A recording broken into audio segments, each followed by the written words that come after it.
Hello, everyone. Welcome to the stream. Sup, bitches? Hi. Hi, hi, hi, hi, hi. Oh my god. Oh, Hi. hi. Hi. Hi. Oh, some of my commands aren't showing up on my stream deck. Isn't that fun? Oh. Work. I control your life. There we go. There they are. Oh my goodness. I hope y'all are having a good one. Quick little order of business. Shout out. Yes. Oh boy, it's Haya because Haya has started streaming, and you should watch Haya Go because follow him. it did a very fun stream earlier, and I enjoyed Yup. it very muchly. And yeah, other than that, oh jeez, what's been going on? I started playing Kingdom Hearts You did. the weekend. I finally was like, you know what? I'm gonna just take the weekend off and just play Kingdom Hearts. And I played Kingdom Hearts. I played a bit of it. I've been enjoying it. I've uh been I wouldn't say fully like live posting my experience. Like I'm just pulling things that I find funny or frustrating and posting about them on Blue You've Sky. got a bit of a thread I've got going. a thread going, and yeah, I'm liking it. I feel like the game had like I'm playing 1.5 final mix or something like. I'm playing whatever the version of one that's on Steam is right now, and it has some issues. Like obviously that's the version that's been through two upscales at this point. Oh, yeah, I've Like been looking at some of the upscale textures in that, and it's it's pretty rough. bad. It's really rough. Like the I think it had an upscale for a re-release on PS3, and then that got upscaled again for a release on more modern consoles and on PC. There is a mod to de-upscale it. I had a look at it, and like the comments on the mod were like, "Yeah, this kind of works, but there's these things that break," and I'm just like, I think I'm just gonna play this as it is, and just get a little bit distracted sometimes by how rough some of the upscale textures look, um, which is a shame. Mm-hmm. It doesn't look great, but it's, it's kind of embarrassing it's that they would kind just do yeah, that. right. Like, Like it's really fucking cringe that they would just like take this game and be like, well, we're just gonna run this through an upscaling thing for the textures and just shit it out the door without yeah, like it looks like like dog retouching it. water. Yeah, These words aren't words anymore, so yeah, it's fine. yeah. Sleet is talking while Jax is talking. Yeah, we need to fine tune our talk words again. Oh well, that's fine. We're not going to fuss about it too much. It is a neat ventriloquism trick. Like there's like pictures on the walls of uh one of the houses that for real just look like they've been taken from a coloring book. Um, and I don't know. Like I'm not enough of a Disney freak to really appreciate some of the Disney stuff that's going on. Like I'm sure that if I was more of a Disney knower, I might be going, "Oh, they're doing this interesting thing with the music here," and blah blah blah blah blah. Mm-hmm. Did feel a bit funny about the Cave of Wonders boss fight. That was an interesting one. Yeah, what was that about? Well, there was a big tiger head, and it was trying to kill me, and it was kind of handsome. Is the thing about it. Oh. 1.5 remix is over a decade old. Oh Uh, man. uh. Yeah, I think some of my frustrations with it are largely like some of the things that you have to do are not very well signposted, and it's got me kind of thinking about, is this just like um an older RPG kind of thing, or is this kind of just a bad game design thing? And I feel like for the Tarzan levels, like it really feels like a bad game design thing. Like there was a lot of moments in that where I was just like, Okay, you want me to go save the gorillas. Which part of the map do you want me to go to for that? Yes, we've been And expecting you. Will! Oh my god, Love wins! Hi Hello! everybody. Hey, welcome to the pre-stream. Love wins! Hi everyone, I'm just Hi. bitching about Kingdom Hearts. So welcome in, y'all. What y'all been up to? Let's find out. Let me just Deep Jungle is ass. Okay, good. You were playing Trouble in Terrorist Town. Come Oh, to me hell through yeah. fire and war. Uh, I welcome you. the really okay. There we go. Well, welcome in, Raiders. If you're not familiar with us, we are Girl Stream Team. I'm Jax. And I'm not. And that's my beautiful wife, Sleet. We're a couple of trans girls that stream all sorts of stuff. Today, it's the Roottrees are dead. We're in our Come to me sleuthing through arc. fire and We war. are sleuthing I it welcome up. you. Fluky, Jasonator, thank you for the follows. Appreciate it. Yeah, God. I've been rambling about Kingdom Hearts a little bit. Like the upscaled textures in the versions on Steam stink It's badly. so stinky. And Deep Jungle sucks, and I'm glad that everyone seems to agree with me on that one. I played Deep Jungle and I was just like, man, I feel like I got a headache. I don't like these fucking vines. I don't like just being like, well, where do I go now? And it's not like, where do I go now, brackets, I have so many places to explore. It's, where do I go now? Because I've been to all the places, and now I'm just looking for the next quest flag to trigger to proceed with the plot, and it kind of stinks. Worst levels in this series? Okay. At least you're getting it behind you now. Rough one to have in there. Like, the other thing that sucked so bad was, like, after I had completed Deep Jungle, I had the cutscene afterwards, and it was just like, it just froze. Like, it froze with me looking at Tarzan, just kind of idle animating there mid cutscene with a little bit of text on the bottom of the screen saying "my head hurts," and it's just oh no, just like apparently I did some kind of weird storage glitch according to Sign, and it's just oh scary. Did you have to redo? yeah, I had to redo like the last half hour of Deep Jungle. Did you take a screenshot of it? Yeah, you can see it on my Blue Sky profile. Wow. Jax.blue.sky. Yeah. Nope. Jax.snap.gay on Blue Sky. If you have the FPS set to unlimited, the games have problems too. Oh. That explains a lot, actually. Oh. I'm wondering if that's why I've been finding some of the jumps really hard as well, because like there's some places where I'm like, do I get a double jump later? Like, what's going on here? Like, you're asking me to make a hell of a precise jump here. Oh god. Okay. I'm learning a lot. I'm learning so much about Kingdom Hearts and how I should be playing it. I did immediately after Deep Jungle go and play through the first section of the Olympus stage, and mwah, lovely. I really just needed a Bozo thrashing section to play through, and I loved that. I think I would be getting more from the game overall if I was more of a Disney head, but I've never really been too deep into Disney. Like, it took, like, I'm a furry. This might come as a surprise to you. What are you talking about? But I think I was like 20 before I saw The Lion King for the first time. So I think Deep Jungle's worse than KH2 Atlantis. Ooh. I do want to. I am excited to get to KH2 because it seems like KH2 is where the series gets its feet, which is exciting because in KH2 Atlantis, I understand that some characters lose their feet. Just a lot of foot exchange going on in that one. Oh, I guess they would. Wow, scary. Pixar clears Disney by leaps and bounds.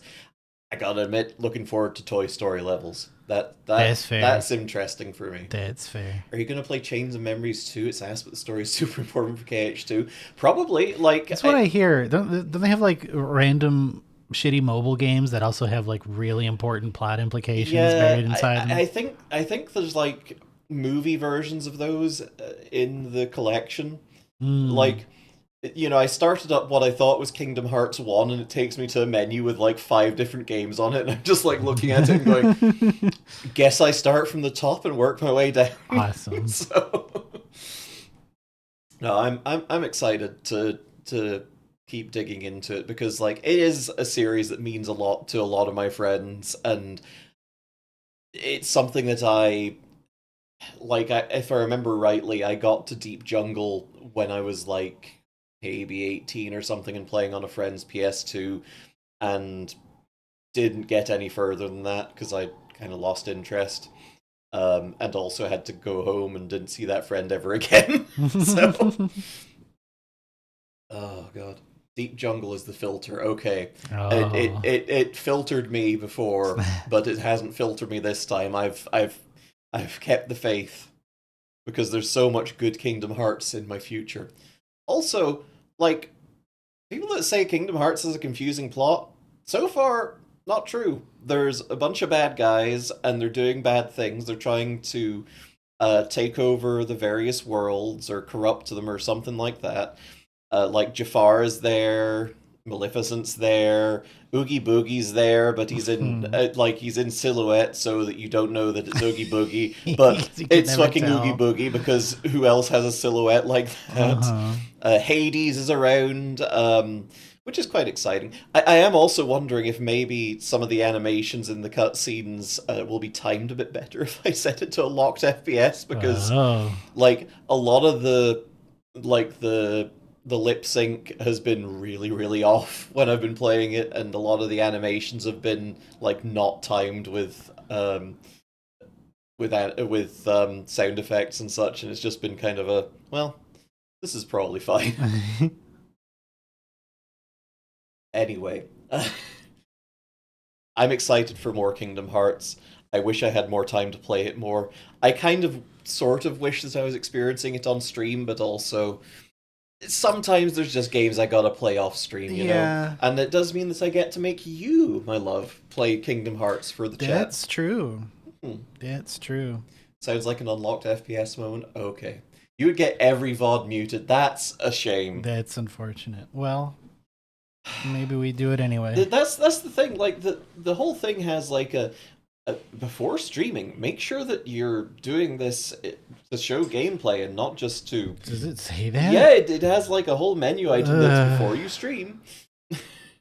A commitment for stream. Sheesh. Yeah, I don't think we're gonna make that like we're gonna commit to that because like we've got so many other things that we have to do. That's a big one to get into, but maybe I don't know. Maybe we'll just if we get like a month straight, maybe we'll just do Kingdom Hearts-mania. Same level of Death Stranding VOD mutings. That's surprising. I didn't know that Death Stranding was notorious for VOD mutes. That's a shame. Well, hey, let's play some Roottrees. Let's play some Roottrees. Let's get back into it. We made everything worse, I feel like, last time. I mean, we made it better for some people. We made it better for some people. We made it worse for us. Well, we made it better for us, but we also made it worse for us. Oh, Death Stranding has a ton of licensed music. Oh, that makes sense. So, we have got to the DLC, which is Roottreemania.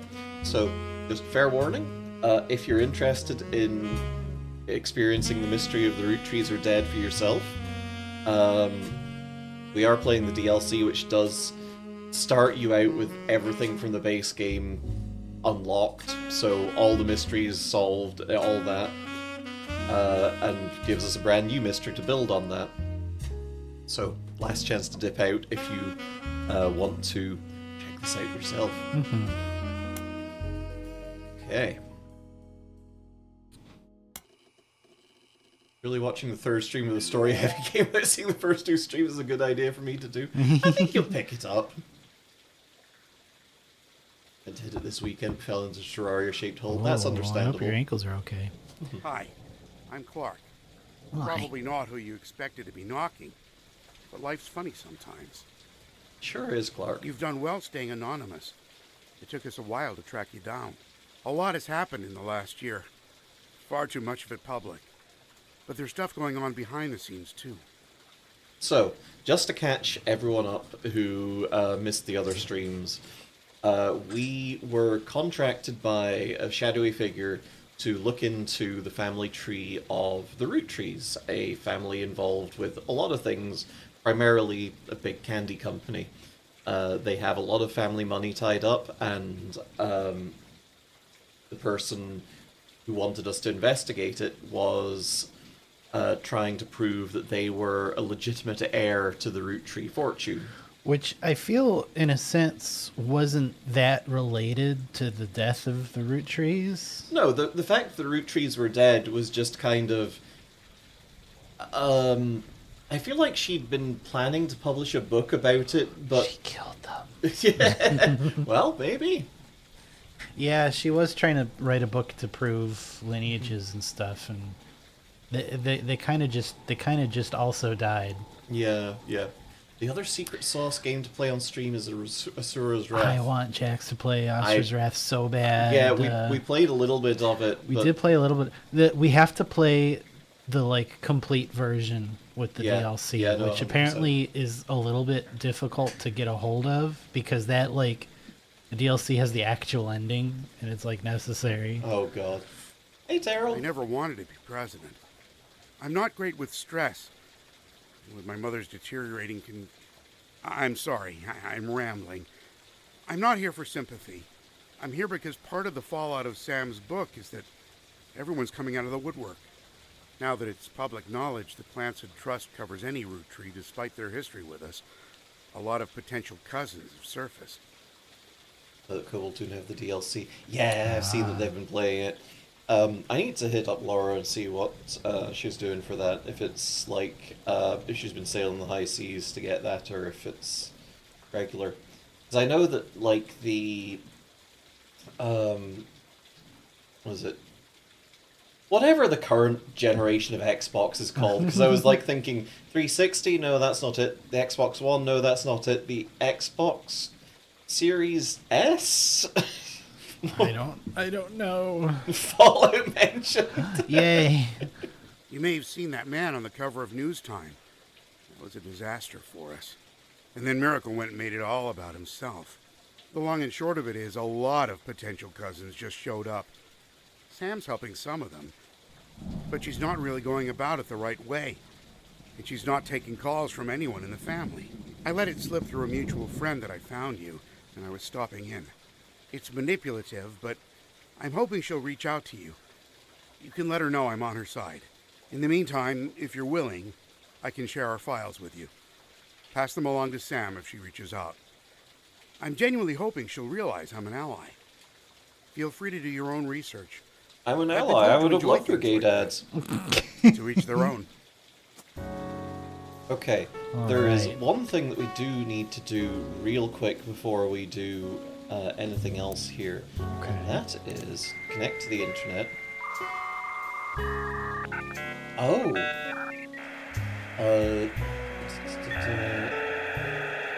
Sura's Wrath is still locked to Xbox 360 and PS3. That's a pain. Yeah.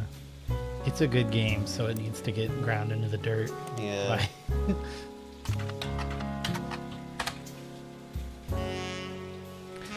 Oh, you look at the official Family Doku website for information on the Logic Puzzle book written by Christoph Rogan. There's a post up about the computer version of the puzzles. When we launched the demo version of Family Doku at home, a lot of our fans were excited about our intuitive and revolutionary interface and how clever the initial 5 puzzles were. When we launched the full version, even though we doubled the number of puzzles present, many of our users were upset by the length of the game despite it being available for the comparatively low price of $19.95. We'd like to offer our sincerest apology to anyone who felt the game was too short. If you purchased the game before July 8th, 1999, please email us your mailing address and we'll send you a 25% off coupon for the Alphabet Davis book of your choice. As of today, we're making the game freely available. Sweet. Wait. Oh, I guess we can... Oh, the Time Travel Archive. Yeah, let's see the old one. Oh. Family Doku is a series of pencil paper logic puzzles created by Christoph Rogan, the author of the Alphabet Davis series. They're originally published every Sunday in the newspaper and are collected in several volumes of books. They involve filling in a family tree by following a series of rules. When every name has been placed and every rule has been satisfied, the puzzle is complete. At the bottom of the official website is a marquee that says, "Coming soon, a digital version of Family Doku called Family Doku at Home."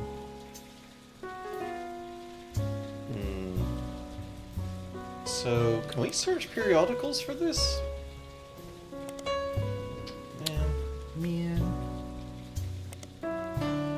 But I want to do family tree puzzles. Yeah, I want to do family tree puzzles in this family tree The fuck? puzzle game. Oh, we've seen this, I think. we might have seen Yeah, this. we have. Where do we get the family doku? I want the family doku. Where we get it? Where? Type of guy who would say his pronouns are she, her. Ooh. Is it just by searching family doku at home? Hell yes! Oh, family doku.exe. Love downloading an executable file to our computer. Mm-hmm. Finish this game, want a hint for family doku? We got it. Oh boy. Welcome to Family Doku at Home. Addicting puzzle, logic, place all the names in the correct spots. Every puzzle has only one correct solution. Following the rules dictate who goes where. Rectangles donate descendants to the family. Blood, relatives. Ovals denote spouses who married into the family. Both men and women can be spouses. All marriages are between a man and a woman unless marked with a rainbow. Awesome. Like how the search engine page also describes what you're doing. Yeah, I kind of... I like both styles of this kind of research game. Yeah. I really enjoy the diegetic form that something like Hypnospace Outlaw has, where it's just like, you're just given the internet. But I do like this version, which kind of describes what you get from the information there and summarizes it to you. It's a good compromise because it does condense all the important stuff for you. It also would hugely increase the scope of this game, I feel to make an entire fake ass internet. Absolutely. Children's last names are always inherited from their father, even if their father is a spouse. Siblings have all been named in alphabetical order by first name from left to right. Family members with the same first name must follow special generational rules. If men, they must be father/son or grandfather/grandson. If women, they must be mother/daughter or grandmother/granddaughter. Okay. Interesting. Okay. Let's see if we can Wow. remember these rules. Oh my goodness. Okay. Here we go. So... Oh, Nelly. So... Okay. Right. Corbin Tilly's already filled in there. And... Corbin Tilly. With the rules So... So these are siblings. yeah, Well- and alphabetical siblings. Yeah. Tangles is blood, ovals is marriage. Mm-hmm. So it would lead one to suppose that Rob Poe would be the patriarch who would be able to donate his surname to two more people. Ooh, So I think it would be Bethany first because they've got to be in alphabetical Oh, order. right. Yeah, you're right. So Missy Eastham is the matriarch, and then James Sharp married Bethany Poe. Hey, you're good at this. Yay! Also be less of a logic puzzle if you had to scour actual web pages. Yeah. Through. Oh my. Okay. Man, this is hard. Let's get back to the real puzzle. Okay. Well, this yeah, should be... we got. Uh, All right, let's go back to Family Dog.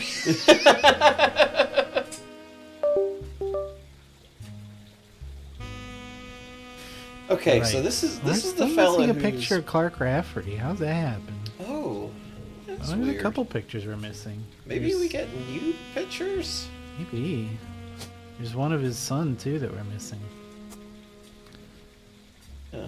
I feel like maybe we just get new pictures out of this. Yeah, probably. Like, I feel like if we look up Clark Rafferty right now, we'll probably get like a nice glossy JPEG of him. Mm-hmm. Enough puzzles, time to puzzles. Okay, let's... Previously, on The Roottrees Are Dead.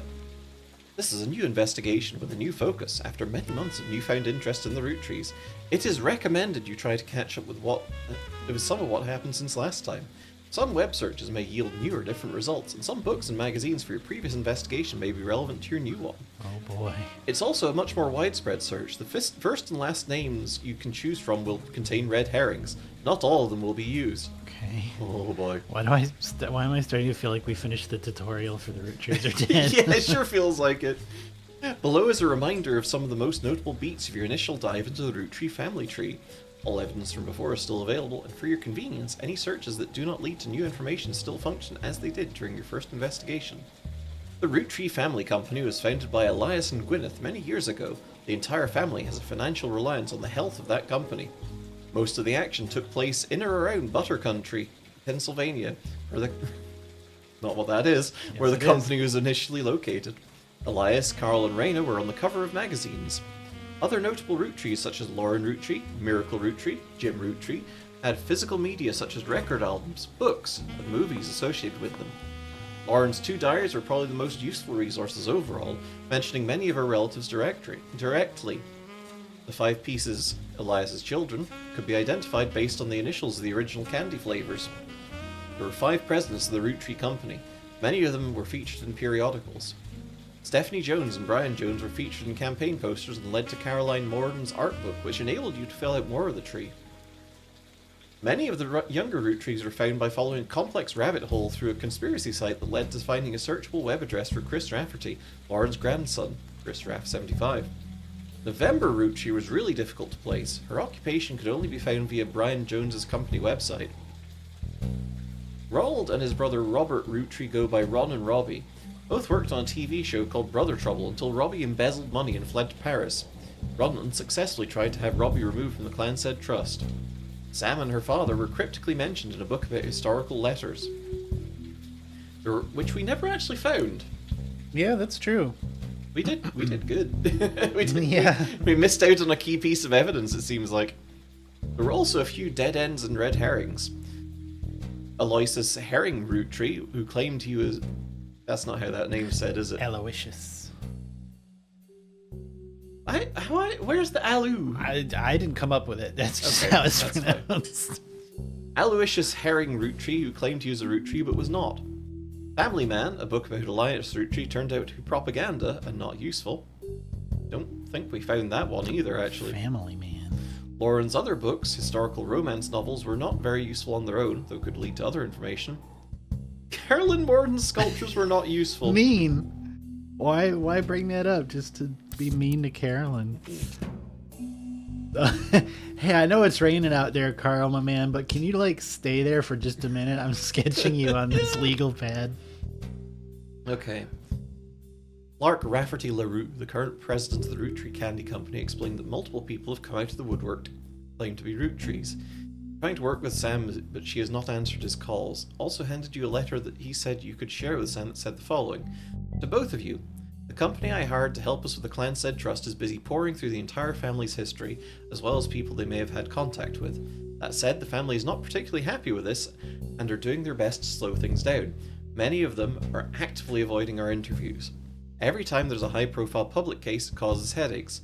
So please, I don't mind if you do your research, but I ask that you stop going to the press.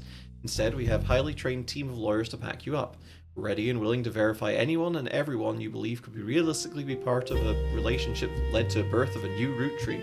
Just tell us who to investigate by filling in the new sections of the tree, and we'll take the time to handle verifying that the timeline checks out. But keep in mind why we're here. If someone didn't have a child or has already been disqualified by our lawyers, like in the case of the girl with the negative DNA test... Scary, she didn't have any DNA. There won't be a place for them on the tree. We're not just looking for affairs and infidelities, we're only looking for the ones that led to potential new Roottrees. Some spots in the new section will be marked with a tree icon. Those areas are reserved for members of the original family tree, like that you filled in 8 months ago. Just like last time, be sure to use birth names for everyone you add. Married names or nicknames won't be enough. To start sorting out the infidelities, I recommend you turn your eyes to the men in positions of power. I'd love to say that it's only because it would have been a lot harder for the women to hide 9 months of pregnancy and birth without the family noticing, but I can't. I'll be blunt, I'm no stranger to infidelity. I wish I could claim that I was a perfect husband. Well, I mean, this was a guy that slept with, like... Yeah, I guess we did know that. Like, in a relationship, slept with someone else, slept with their younger sister, Yeah. and then someone else again, I think. Yeah. But, yeah. Yeah. I wish I could claim to say that I was a perfect husband, but you've seen the family tree, so why pretend? Some of us learned how to wield our family name and fortune to our benefit. Consequences be damned. I can't change the past or unhurt those who I betrayed. Instead, all I can do is be honest with myself and to you. Refuse to make any more mistakes and do my best to sort out the various messes we've left behind. So please fill in the tree, and together we can figure out how to make amends. Good luck, and thank you both. Clark. Good luck. Okay. Right, can you read this? Today is August 3rd, 1999. It has been 8 months since you helped Sam Madsen with the research necessary for her book. Sam was true to her word and paid you an incredibly large sum of money. She never mentioned you by name, however, so you've managed to keep a low profile. The Roottrees, on the other hand, have not. Below is a summary of notable events since the book's release, though you can refresh your memory in full detail by searching online. 6 pieces. Sam Madsen's book about Elias Roottree was released in February. It was a bestseller for a few months. At the time, Carl had not yet been replaced. The Roottree Rift. In March, the Roottrees company stumbled publicly as they attempted to respond to the book's release with multiple conflicting press releases and a clear lack of leadership. Clark Rafferty LaRue. Clark was announced as the permanent successor to Carl Roottree and welcomed Sam Madsen to the family officially. The company hired an outside legal group to handle the changes to the Clanset Trust. This included any other new questions of lineage. 5 Ps. After this announcement, there was a rash of different people claiming to be Roottrees, mostly dismissed as opportunists and scammers.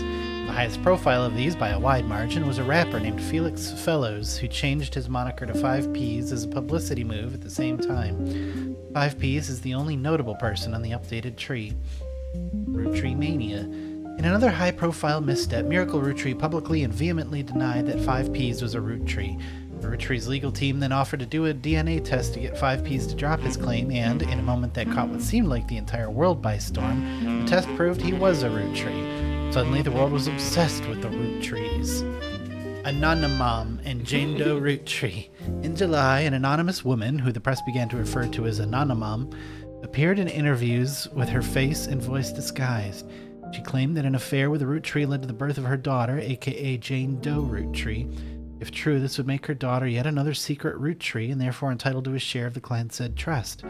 Nobody knew it at the time, but this would turn out to be the last chapter in the Roottreemania saga. As more and more of Anonymom's story came out, people began to notice how much it echoed 5 Ps in nearly every significant way. The court of public opinion began to turn.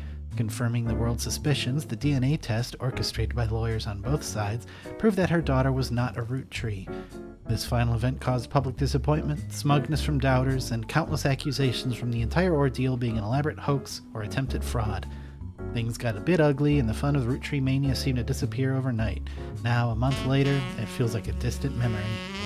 Alright, so I feel like checking out 6 Pieces, the book, would be a pretty good starting point. Mm-hmm.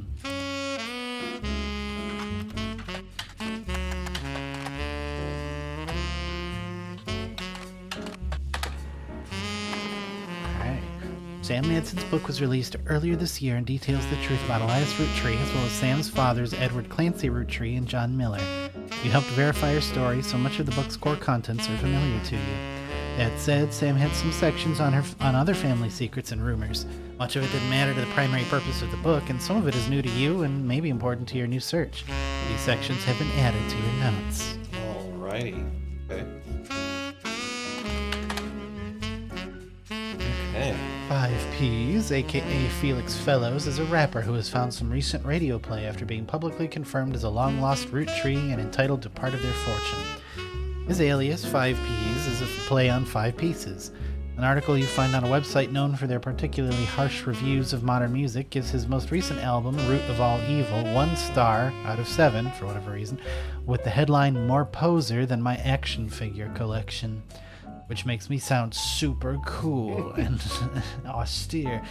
The review mentions his real name is David, and he used to go by Dirty Davy, and the author rused the fact that this rebranding was a blatant marketing stunt at the expense of his mother's tragic past. She overdosed when he was 16.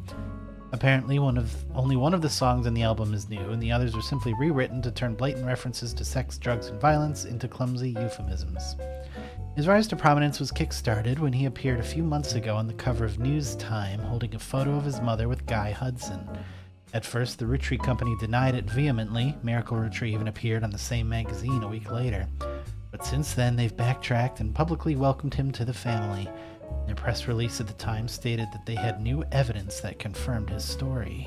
Okay, so it feels like 5Ps would be a good jumping off point here. Mm-hmm. So let's see. Let's highlight some of this.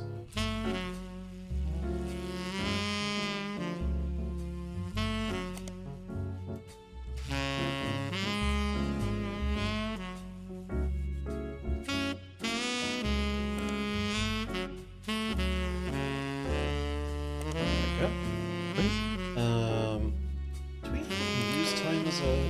No, we don't. Okay.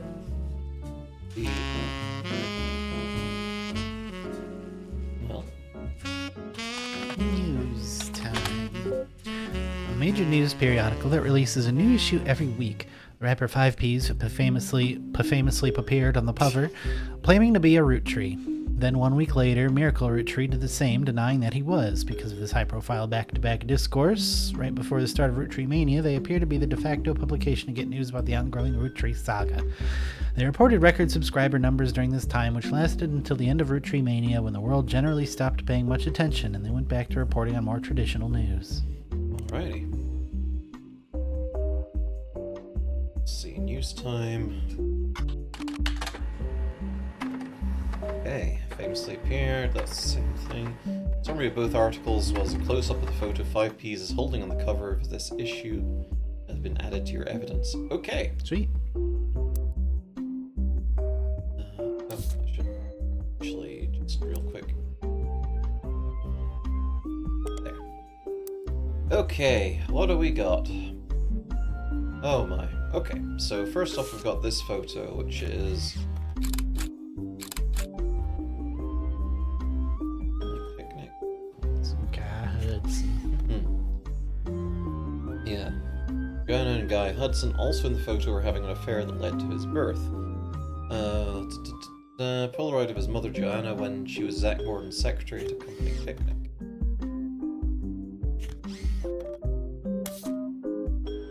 Yummy.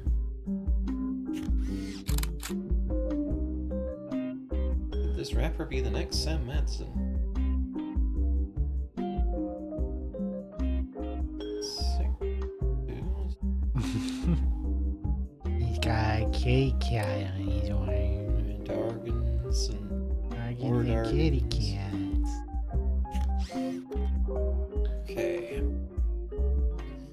His mother and Guy Hudson. Article concerns his insistence that the father was Guy Hudson. The story was dramatic and sensational, initially dismissed as fake until a DNA test proved that he was related to Guy Hudson. 5P says that his mother, Joanna, was Zach Morton's secretary when he retired, and then Guy Hudson's secretary for only 1 or 2 weeks after that before she quit. The first few weeks that he was president. Parents divorced when he was 4. After his father learned of the affair, Felix and his mother moved to Portland because she was afraid for her and her son's life. He grew up with her until she was 16, but one day his mother never came home from the movie rental store where she worked at the register. The next morning they found her dead from an overdose in her car. She'd stolen all the cash from her drawer and spent it on heroin.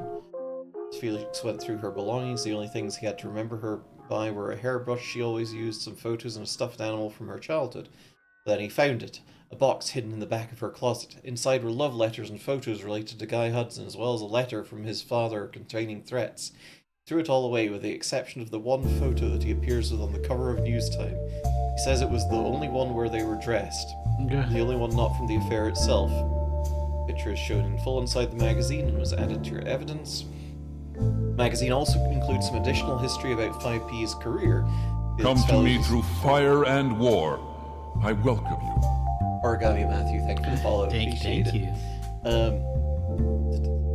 Felix Fellows was born to Riley and Joanna Fellows. Okay, it's not his name though. Yeah. Interesting.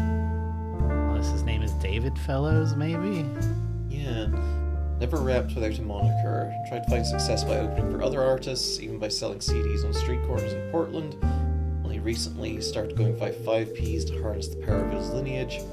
Writer did some research into the truth of these claims, was able to confirm that Joanna did work for the Roottrees company sometime during the early to mid-70s. Confirms that she died of a drug overdose and that Felix went into foster care soon after. They were unable to track down his father. Reached out to the Roottrees company, but at the moment the company's blanket statement was, since the release of a recent book, Roottrees has seen an overwhelming number of false ancestral claims. None have been factual and nearly all have been knowingly dishonest. We encourage individuals to reach out to us in an official capacity as opposed to attempting to use our name in the media for publicity. Okay. And then that's Miracle Roottrees. Cool photo. So, is this Miracle the Elder? It certainly looks like Miracle the Old. Yeah. Miracle Roottrees appeared on the cover of News Time shortly after 5Ps did. He vehemently denied that 5Ps was a Roottrees. His article from before the DNA test that proved that Miracle doesn't focus much on the details of 5P's accusations regarding his mother and Guy Hudson. Instead, he comes across as exhausted at the events that have been going on behind the scenes, as well as the character of those he feels are attacking his family. He starts with 6 pieces content, and he says that although most of the book was based in fact, it left out anything that wouldn't fit the agenda. He points out that Sam's daughter still earns a generous salary for overseeing the farm division of Roottrees, and that Sam did the same before her. That Sam's family was not destitute, and that really it was only her son who chose to take on a job with no salary. He claims that though they didn't have to, the family helped pay for her son's medical bills after voting that it was the right thing to do. Miracle also says that the story about his father, Elias, shunning EC was one-sided, leaving out Edward Clancy's blame in the whole thing. Elias gave him a simple ultimatum: stop sinning or be disowned. Miracle says it was EC's own choice, and that Elias allowing him to earn food and shelter on the company's dime was a kindness, especially considering that he and John continued to live together. He would say that. Miracle then pivots to the fallout from 6 pieces. He recounts a deluge of claims that the clan said trust that the family have been subjected to. He doesn't cite any specifics, but says that every time someone comes forward, the family devolves into arguments. They've had to hire an outside legal team to help. So far, every case has been demonstrably, laughably false. All they do is tarnish his family reputation. He focuses on 5Ps who appeared on News Time before him. He calls him a grifter and a delinquent, says he's using their name and products to sell filth to the masses. Of all the accusations, he says this is the most dangerous because it exposes the world to hatred. He cites 5P's lyrics as violent. Oniwa Soto. Fuku wachi exclamation mark happy Setsubun. Happy Setsubun. Yay! His lyrics are violent, sexist, ungodly, praise the boy, repent, retract his lies, and find religion. Lastly, he turns to the future. Miracle states that those that wish to hear the true story can join him on his farewell tour this upcoming fall. The Miracles Roottrees are planning on touring the country's churches one last time, and now at age 71, Miracle's the oldest living Roottrees. While he plans to continue preaching at his own church in Butler County after the tour, this is your last chance to hear the truth from the man with the most complete recollection of one of America's most notable families in your own hometown. Wow, what a wonderful thing. The article mentions that Miracle's son, Miracle Jr., did not wish to comment, so this is definitely the 5-piece Miracle. Did not wish to comment, has a statement from Clark Rafferty LaRue, through the Roottrees law firm. Miracle does not speak for his entire family. We are working carefully on a plan to definitively disprove any claims of infidelity in our family's past. The article also does not refute Miracle's claim that he's the oldest living Roottrees, despite Sam Madsen being born the year before him. It was unclear if Miracle made the claim out of ignorance or spite. Asshole. Yump. Okay. I feel like we should see if we can find the one piece of evidence that this Articano. Connects to. Okay, fair enough. The plural of multiple people named Miracle Roottrees is Miracle's Roottree. Okay. Okay.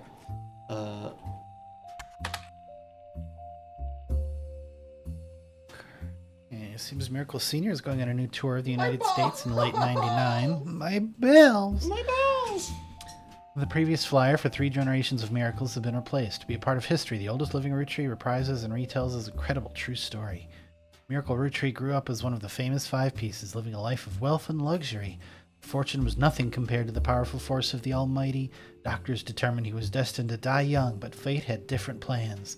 He has lived a long and fruitful life. However, he's now in his 70s, and his age is beginning to make life on the road more difficult.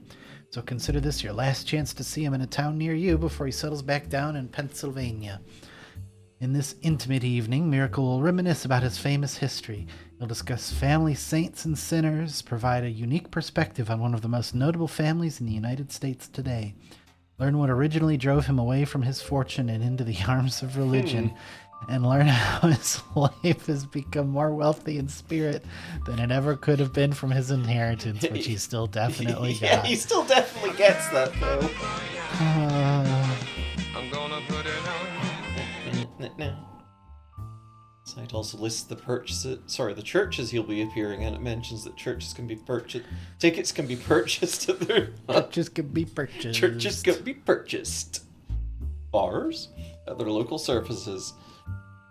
Notably absent are any mentions about Miracle's news appearances. Okay, so 3 generations of Miracles. It seems like we might get something. Maybe not.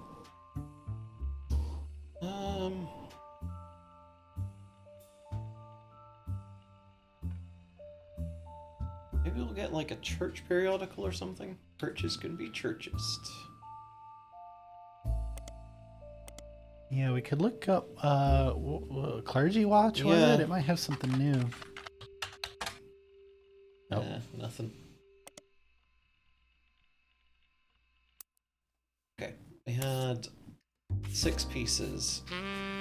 Sam's book has a few different passages about her own history with the company and the rumors and gossip she collected during that tenure. She ran the farm for a period starting around 1968, after the death of Elias Rootree, until her daughter Gwyneth took over in 1984. Most of the relevant rumors coincide with the reign of Guy Hudson, who took over as president in 1978. Sam was very much not a fan of Guy, and according to 6 pieces, it was an open secret within the family that Guy was very much not a fan of remaining faithful to his wife Patricia. Many of their hires at the time were young, single women, and Guy often spent a lavish amount of money on private parties. This was 20 years ago, and Sam warns that most of it is hearsay. Still, you find the following information that may be relevant. One of Sam's farm supervisors was named Elizabeth. Elizabeth had a daughter who Sam never met, but who worked as one of Guy's secretaries. According to Elizabeth, a caterer from a local restaurant called Antonellis met her daughter at one of Guy's parties, and they eloped quickly due to her pregnancy. Elizabeth wasn't aware that the party was for swingers. Rumor has it that her daughter showed up with Guy and didn't seem comfortable switching partners. Guy's main positive contribution to the company involved expanding to markets previously untapped by Roottrees. However, when he went on trips overseas, they were often for weeks at a time, and Guy was known for spending more time and money on unofficial business than meetings with distributors and manufacturers. It was said that he bribed at least one politician to open a factory in Brazil. Can't wait for Roottrees to someone revive them. Reboot trees. Oh. Then, and they're robots now. There is also a section where Sam speculates that Elias may have also cheated on Gwyneth. And Gwyneth was always much kinder to Sam than Elias was, and was the first to invite Sam to family events. While she has no hard evidence, Sam always got the impression that Gwyneth was able to coerce Elias into allowing Sam back into the family using some kind of leverage, instead of it being a natural course of events. She mentioned that Elias and Gwyneth were known to loudly argue and sometimes about another woman. Sam also says her son Ernie once asked her, "Who's Beth?" because he overheard them yelling about someone with that name. As far as Sam knows, Elias once had a secretary named Elizabeth, a different Elizabeth than the supervisor from the farm, but she never met her. Okay. Juicy stuff there. Alright, let's look for Antonelli's. We'll search on the general web first, and then we'll search in the local papers. Mm-hmm. Yeah, large number of Antonelli's, not because it's a chain, just because it seems to be a common name for Italian restaurants. Use a more local resource if you're looking for a specific one. Yep, makes sense. So periodicals, and then our local paper was the Buttercunty Times. Another Nut Pods commercial? What? Nut Pods? What do you mean What are Nut Pods? I'm scared. Okay. Antonelli's is an Italian restaurant. It's been in Buttercunty Times twice. The most recent time was when it was closed in 1992. The owner, Rochelle Zimmer, sold the land the building was on. At the time of the article, she was unsure if the restaurant would move to a location or if she would retire. Many years before that, there's a puff piece. Non-dairy creamer you're getting audio ads for. Oh.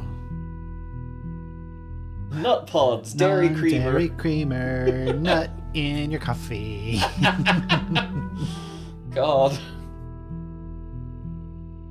Puff piece from Valentine's Day 78 asked recently married residents of Buttercountry how they met. Christine Garland responded. She and her husband Steve, My balls! who was a chef at Antonelli's, met years ago when she delivered produce from her mother's farm. Christine Garland, is that? Let's see. Christine Carolyn Morden. Okay, yeah, we don't have a Garland, so it's not that farm specifically. Yeah. Steve used to work extra hours just to be there during her deliveries. Although they grew apart when the restaurant switched suppliers, they reconnected by chance and eloped at the end of last year. Now she has a bun in the oven and they're both working as much as they can. She's a secretary but went back to delivering produce on the weekends, trying to save up money to move to Boston and open their own restaurant. Okay. Bun in the oven. That's suspicious. Bun in the oven. Yeah. So... no, Christine Garland.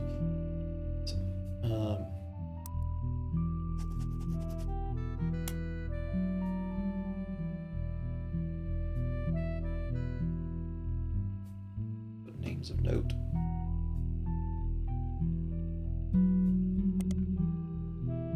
Okay, let's search for Rochelle Zimmer. Okay,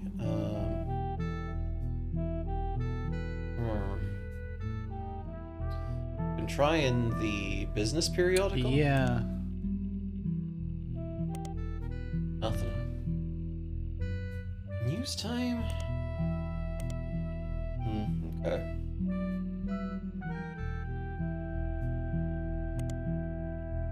So what was the Antonelli's tie-in here? Caterer from a local restaurant met her daughter at one of Guy's parties. They eloped quickly due to a pregnancy. So that... yeah. So...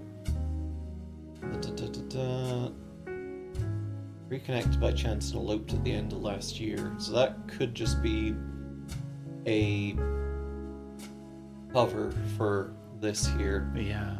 So,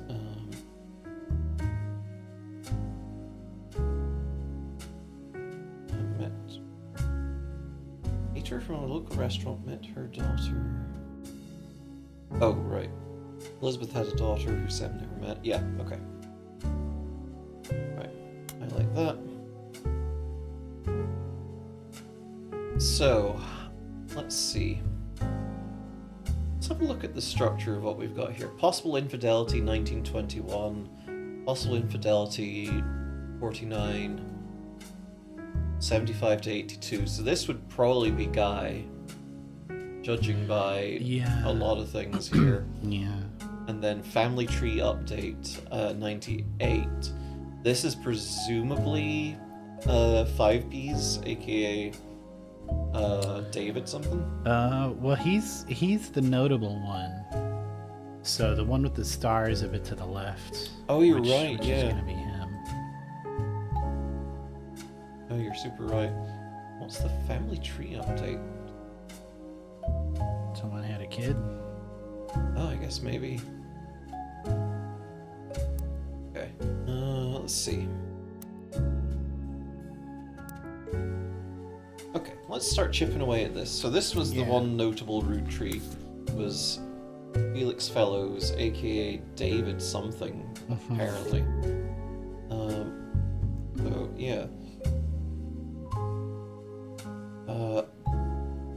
Alright, let's delve into the periodicals again. So look at Modern Music Monthly. Really? Got that name right? Yeah. Well, we had an album name for this guy as well, so... Yeah. Root of all evil. There we go. Okay. Debut album. According to various sources, the album is mostly material that 5P's recorded for his mixtapes before he became notable, but re-recorded with lyrical differences in professional production. All Your Problems was the first and only single released. After dropping the single, 5P's announced he'd retained the infamous celebrity lawyer Stevie Whitlock to sue his family. To date, it doesn't seem like he's followed through. At first, the single didn't make much of a splash, but Whitlock, known for his publicity stunts, paid thousands of teenagers a few dollars an hour to call and request the video on MTV, which increased its profile. MTV eventually caught on and banned the video altogether, which in turn received national news coverage and made the song even more popular. I figured. Okay. Well, let's see what Stevie Whitlock's all about. Stevie Whitlock is a lawyer with a history of publicity stunts and grandstanding. Still, she's managed to rack up quite a few legal victories for C-list celebrities and athletes. She became famous in the mid-1980s after successfully suing a multinational sandwich company whose 12-inch subs were actually an average of 11.5 inches long. Don't know who that could be referencing. Stevie argued that since the company sold 1 billion sandwiches per year, that it was enough missing sandwich to make a sub long enough to span from New York to Los Angeles. The jury awarded her a paltry $5,000, but the news coverage of her crusade turned out to be priceless. Unfortunately, none of this seems to be related. Fuck! How could this sandwich not be related? No, but what if you got a sandwich and a 5-piece? What if you got a sandwich and a 5-piece? The inquiring minds need to know. Okay. So... Bertie Davy. Let's see if we can find anything on this. Okay, there we go. According to fan sites, Felix Fellows is not 5P's actual name. His birth name was David Fellows. Dirty Davy was 5P's previous stage name. About 5 sandwich. Yummy 5 sandwich. Your favorite sandwich, now dipped in an au jus made entirely out of maple syrup. Oh. People selling his old mixtapes on auction sites. One is apparently called Dirty Devil and another Dirt Poor. Okay. Well.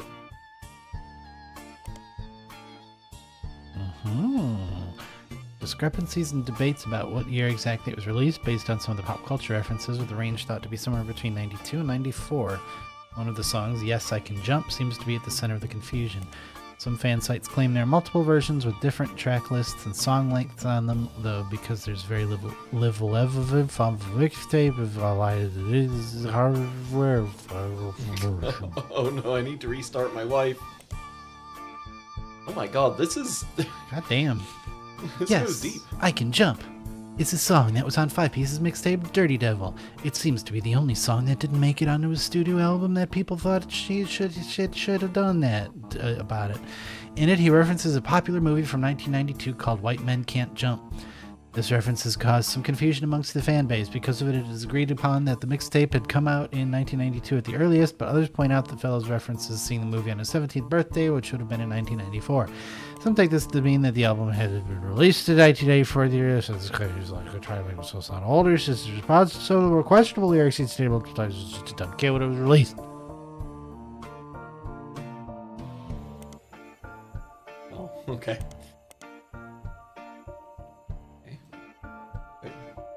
Dirt Poor. A mixtape by Dirty Davy, released in 1996. There's a lot of online discourse from people who like to point out that in one of the songs, Felix Fellows included someone that will be revealed to be his own distant cousin Ryan in a list of attractive women.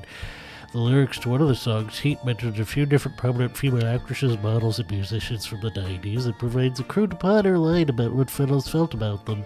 When re-released in 1999, much of the rhetoric was toned down to be less overtly profane, and the line referencing Raina was clumsily replaced by Dana, a reference to a character from the X-Files.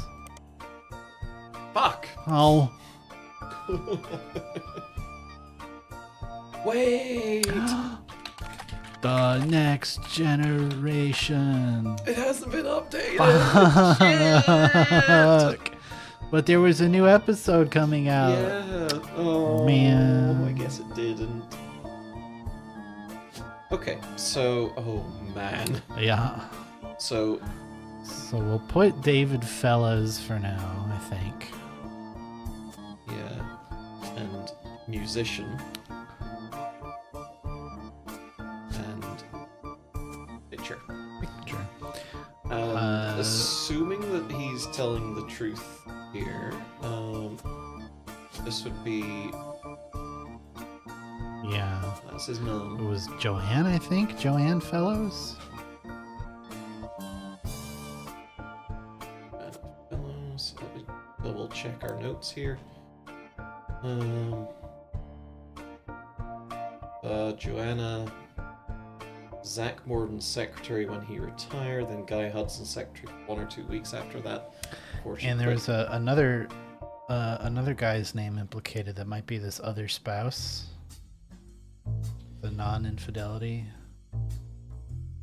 Oh yeah, there was something about their splitting up. Hang on, let me just...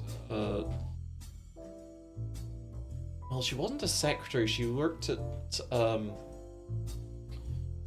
what was it?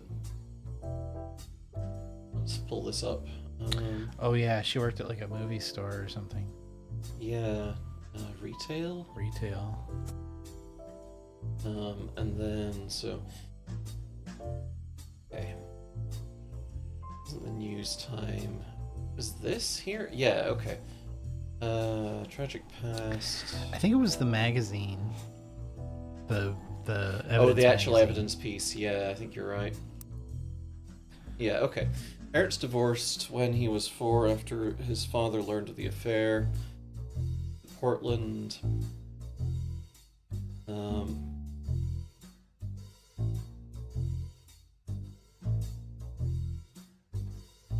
I guess we don't know what his mother's maiden name would be, huh? True. I swear it had the dad's first name though. Somewhere, right?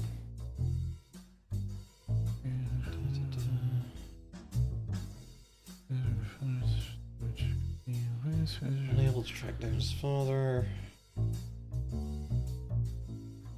Joanne Fabrics, Joanna Fellows, what could it mean? It's a mystery.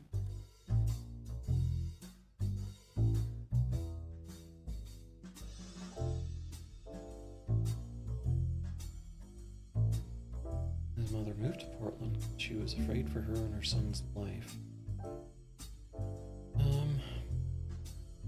Huh, maybe it didn't. I could have sworn it did. It's terrible. So, We're presuming this is Guy. yeah. Yeah. Guy was fucking hopeless at being president, wasn't he? Yeah, he was the one who invented like Bad fart bubble pancake. candy or something. Oh yeah, the pancakes. Yeah. How many of these do we gotta lock in? 4, apparently. Okay. So... Hey, what you doing later? I was checking your vibe from across the corkboard. I'm really into it. Okay, so... not found remaining faithful. Private parties. farm supervisor named Elizabeth. Elizabeth had a daughter who Sam never met but worked as one of Guy's secretaries. According to Elizabeth, a caterer from a local restaurant called Antonelli's met her daughter at one of Guy's parties. Okay. Eloped quickly due to pregnancy. So, if we're going to assume that this thing here, Christine Garland, and Steve. Steve is what I was thinking of, but it's a different guy. Yeah, that's a Okay. different guy. Now, what's our rules for putting these in place? They do seem to be in chronological order. Yeah, also, it seems like they eloped and did stay together. Like, How old is David Fellows? Because that's going to give us the start of our kind of timeline here. oh, The last thing that we were looking at online about his singles yeah. mentioned a date. I think that we can figure out.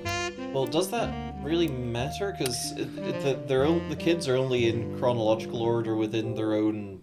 Well, area. the affairs are in chronological order too. So if we can figure out when his affair happens, Oh, then true. we can help. That might help Yeah, figure out so when these are gonna. This show up. was 78. Recently married residents. Recently married restaurants. Yep. Okay, so yeah, there's not a solid confirmation here, but the newspaper article suggests 78, and then we have let's see. I think the fan site was saying something about Yeah. dirt poor. Not quite that. Yes, I can jump. Okay, so. Okay, so he was 17 in 1994. Yeah. So So we're he'd been born in 77? Is that right? Yeah, that would track then also because that puts this at around 77, which is before 78 last I 78. checked. Yeah. Okay, so well, hang on. Is this photo actually? Okay, yeah. Polaroid of his mother, Joanna. Joanna and Guy Hudson also in this photo. Oh wait, hang on.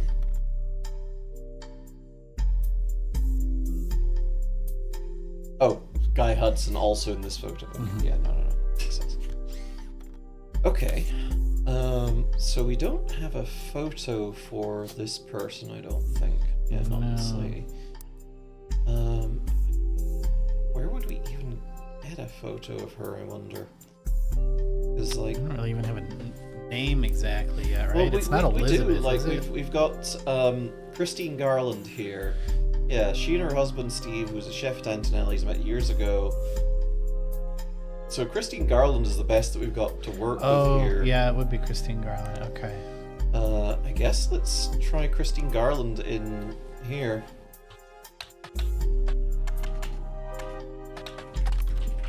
Okay, that's the Antonelli's again. Okay.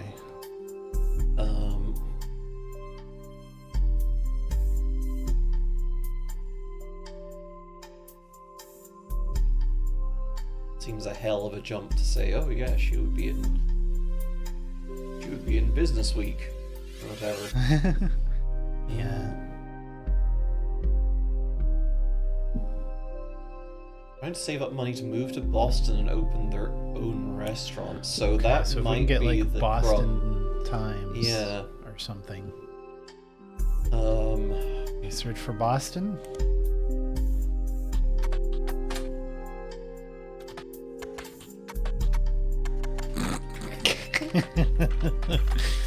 Bostrom. You are safe, Massachusetts. I am Bostron.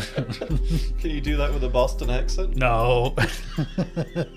Okay, fair enough.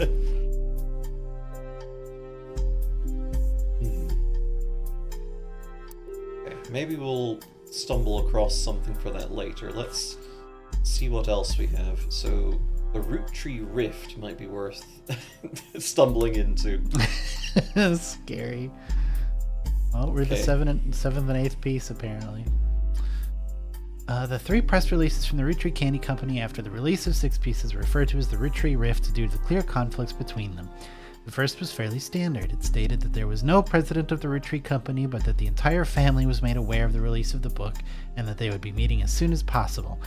Only then could they... the idea of like a family meeting to discuss something like this is bonkers to me. I don't know. It's just... Sometimes I'm glad I'm not born from money, because this sounds like it sucks.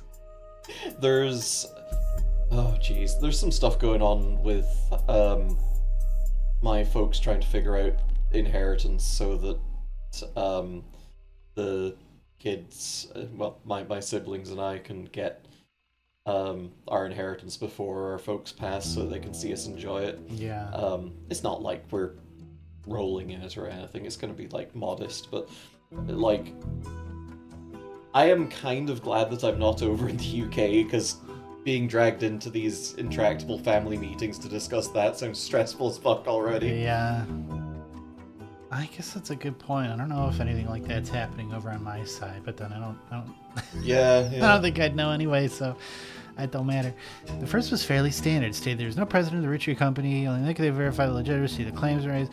The second release was emailed to business newspapers 3 hours later and announced that after a vote, Ron Roottrees would be taking over temporarily as an interim president. It also went on to state that Ron was aware of the book and had verified the claims within, and would look into compensating Mrs. Madsen and her family immediately. It also stated that the company lawyers would be taking immediate steps with the family to revisit the Clancy Trust's terms to make sure nothing like this could happen again. It was quickly clear to business reporters and analysts that the time between the 2 press releases would not have been logistically sufficient to gather a majority of the family, even using conference calls. This was reported on many news channels, and a third, much shorter press release came the next day. It claimed that a draft of the announcement was made prematurely and that Clark Rafferty LaRue and Ron Roottrees would be taking over as the company's first joint presidents. It also stated that any compensation plan would be based on a stringent verification process. Interesting. Okay, so I figure like we look for Ron Roottrees in Business Watch. Yeah. Yeah.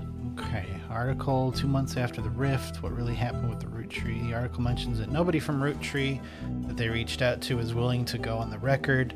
Instead, the timeline of events has been constructed from public record, accidental leaks, and a source on the inside. The only parts that are new to you are also the most vague parts, the ones supposedly confirmed by their anonymous source. The timeline says that the family actually held preliminary vote after Carl Roottrees died, but before the release of 6 pieces, and decided they wanted Ron Roottrees to take over because of his experience running RR Productions, and because he was a well-known and well-respected Roottrees.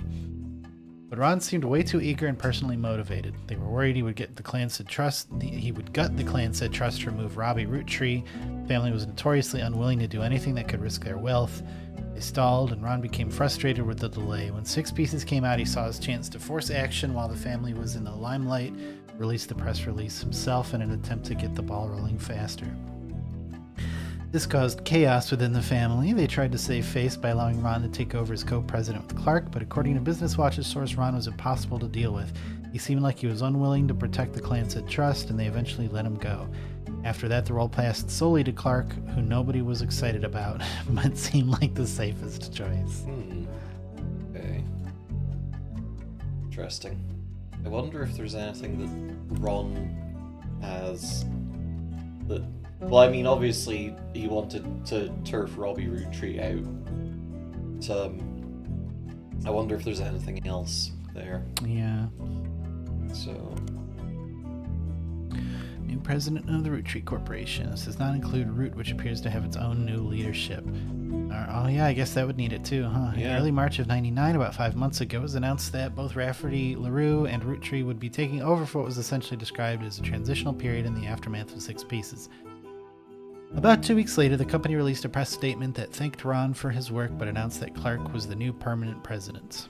Most of the information about Clark you knew already. Many descriptions of him tend to focus on his advertising career and that his mother-in-law was Lauren Roottrees.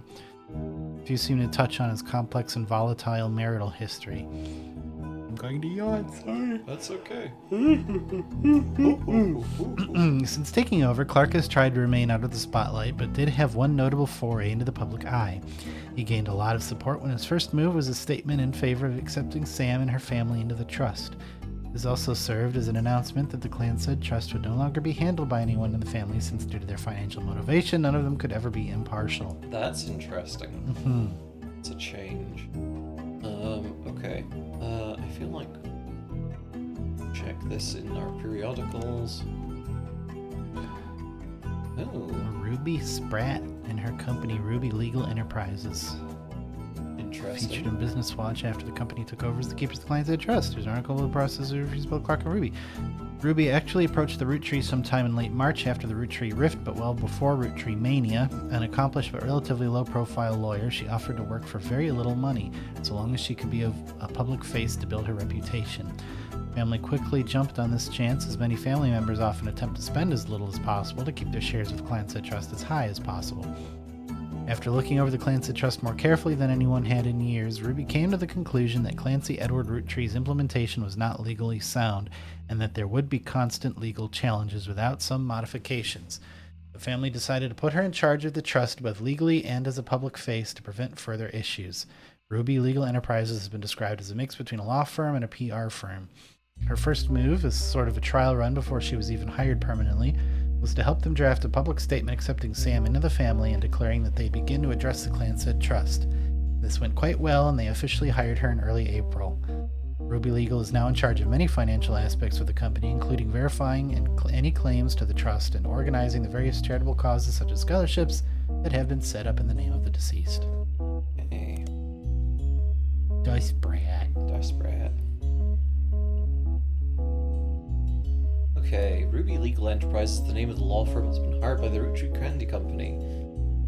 Ruby Spratt, can't find much about this company from before this year. All the articles tell the same tale. After the fiasco of the Six Pieces and the revelation that Rootrees' internal law group was complicit in such a cover-up, they hired outside counsel. Ruby Legal Enterprise Group now seems to have ties to multiple aspects of the Roottrees Corporation, including the Candy Company and Root. They're recently in the news due to a high-profile lawsuit they raised against Sisley Sanchez. Sisley Sanchez. Okay. Ooh, interesting. Sisley Sanchez is an author best known for Portrait of a Changed Man, released in '79. Her follow-up, Foreign Gospel, did not perform as well critically, but still sold quite respectably. She has written a few more books since then, including a biography of Van Gogh, but her first two are her claim to fame.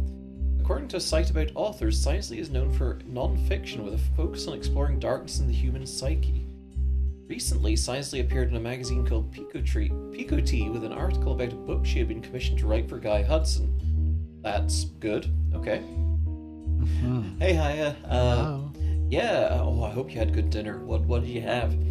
Inheritance scheming's it's going. Like, we don't have anything locked in just yet, but we're starting. We've got a nice pile of info. Yeah, we're chipping this away. We had strata for dinner, like layers of dirt. Probably not. Yummy. Chicken noodle soup. Oh. Ah. We haven't had proper dinner. We had chicken salad rolls shortly before the stream, and then some croissants as well. And I'm kind of getting hungry. Getting a little hungry. Yeah. So keep talking to us about chicken soup. Yeah. Okay. Magazine and Sisley herself were immediately issued a cease and desist due to its inclusions of publications that she never had the rights to publish. This issue is pulled from store shelves, making it an instant collector's item. Okay, that's worth looking up. So first off, Eco Tea. Category of flower without only around the edges of its petals. Well, that's nice. Not what we're fucking looking for, Spider Man. Eco Tea magazine is a publication that, as far as you can tell, has no consistent theme. It tends to contain tabloid-esque articles that appeal to a wider variety of audiences and appears in many grocery stores near the checkout line. Strata is basically a savory bread pudding. Cheese, eggs, stale bread, some other stuff baked in an oven. Oh, that sounds good as That hell. sounds really good. Unlike traditional tabloids, it doesn't typically feature celebrities on the cover. Instead, it tends to latch onto and create sensationalist headlines about whatever subject appears to be popular at any given time. In recent years, this has included Beanie Babies, Oh. Magic Eye images, even Red Bull. Oh. It has often come under fire for printing fiction along with facts. Picoty gets around this by stating in every issue that all its articles are all the hearsay that's fit to print. One point, Picoty ran an article about Saisy Sanchez, an author. She claims to have written an unread book about... An unread book? About Guy Hudson. The article was not even the main focus of the issue, yet the magazine was threatened legally by the Roottrees Corporation. I wrote a book that's so bad that nobody read it, not even me. That particular issue, the Big Sass Sea Brass issue, was pulled from shelves. It has now become a collector's item, especially among conspiracy theorists attempting to figure out what the Roottree company was hiding. You find a recently finished online auction that listed a copy at over $1,000, though nobody bid. Okay. So let's search periodicals. Picoty. In an issue that focused on a talking toy fish and the demonic messages it supposedly said as the batteries ran low, Picoty had an article about a canceled book by Saisy Sanchez. The book's subject was Guy Hudson, and the issue was said to contain pictures that Saisy did not have rights to publish. Because of the pictures, this issue was pulled from store shelves, making it subject to some conspiracies and an instant collector's item. Due to the recall, a version found in these archives is incomplete. Fuck, okay. Damn it. I'm sitting here in my giant pile of Beanie Babies, drinking Red Bull, doing my magic eye puzzles, loving the 90s, listening to my evil wallfish. Basil Bub. Pretty good. This popular gift be filling homes with satanic messages? It reveals Roottree secrets, the utensil that will help you lose 50 lubs. Well, it's a bone saw. Oh god. This was the issue of Picoty magazine that contained an article about Saisy Sanchez. The story concerned an unreleased book she'd written about Guy Hudson. It seems that it used photos of Guy that Saisy did not own the rights to publish. Unfortunately, the magazine was issued a cease and desist by the Roottrees lawyers. The magazine was pulled from shelves, and the version you found in your periodical search had the relevant pages removed, rendering this magazine useless unless you want to read about a potentially demonic fish toy, which you do.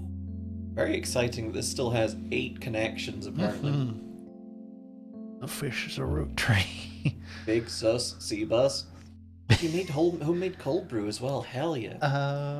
It's been a minute since I've made a pineapple on a tree. Big sus, sea bus. Been a minute since I made cold brew. Should make some cold brew. Okay, so... let's see. We had some books by Saisy Sanchez, also. I think it's pronounced Sicily, and we're just assholes. Sicily? Sicily. Maybe. So, let's see. We want to search... oh, shoot. Public library. We probably want to search here into... Saisy Sanchez is in a very different line of work. Portrait of a Changed Man is interesting as well, because I do wonder if that's another thing about the Roottrees. Oh, I guess I can't search public library directly for that.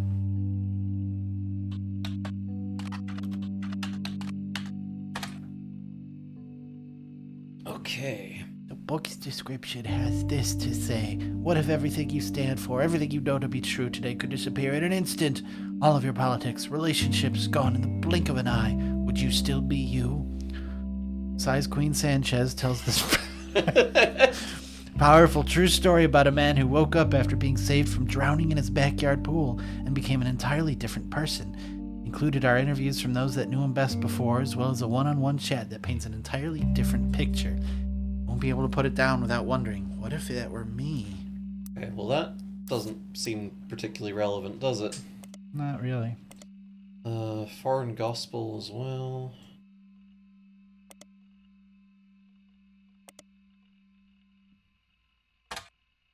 Foreign Gospel tells the tale of a man from the Catholic Church who claims he was told by God that he should travel to Thailand and begin to preach, specifically with the goal to convert 10,000 people. Ugh. Ucky. He returned to the United States after just over 2 years, claiming to have succeeded. This book tells his version of the story, but the author, Cicely Sanchez, also traveled to Thailand to investigate these claims and talk with some of the so-called converted. And they're all like, who's that ass? What are you talking about? Sure doesn't seem like there's much to go on here, huh? Not really. They're like...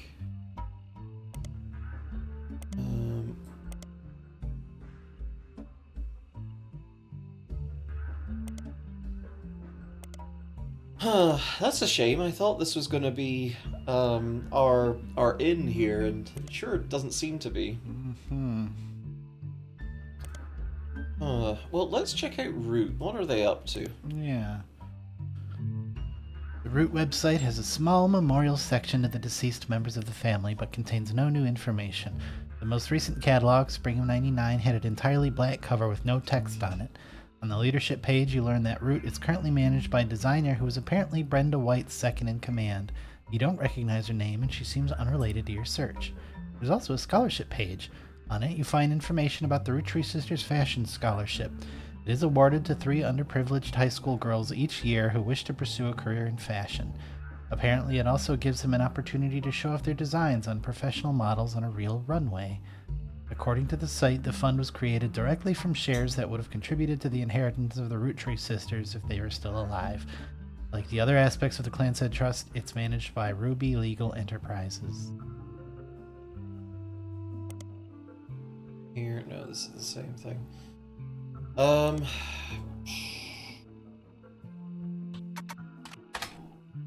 No. Gene Blast.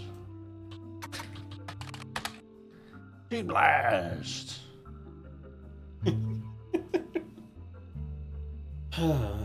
Well, maybe we'll...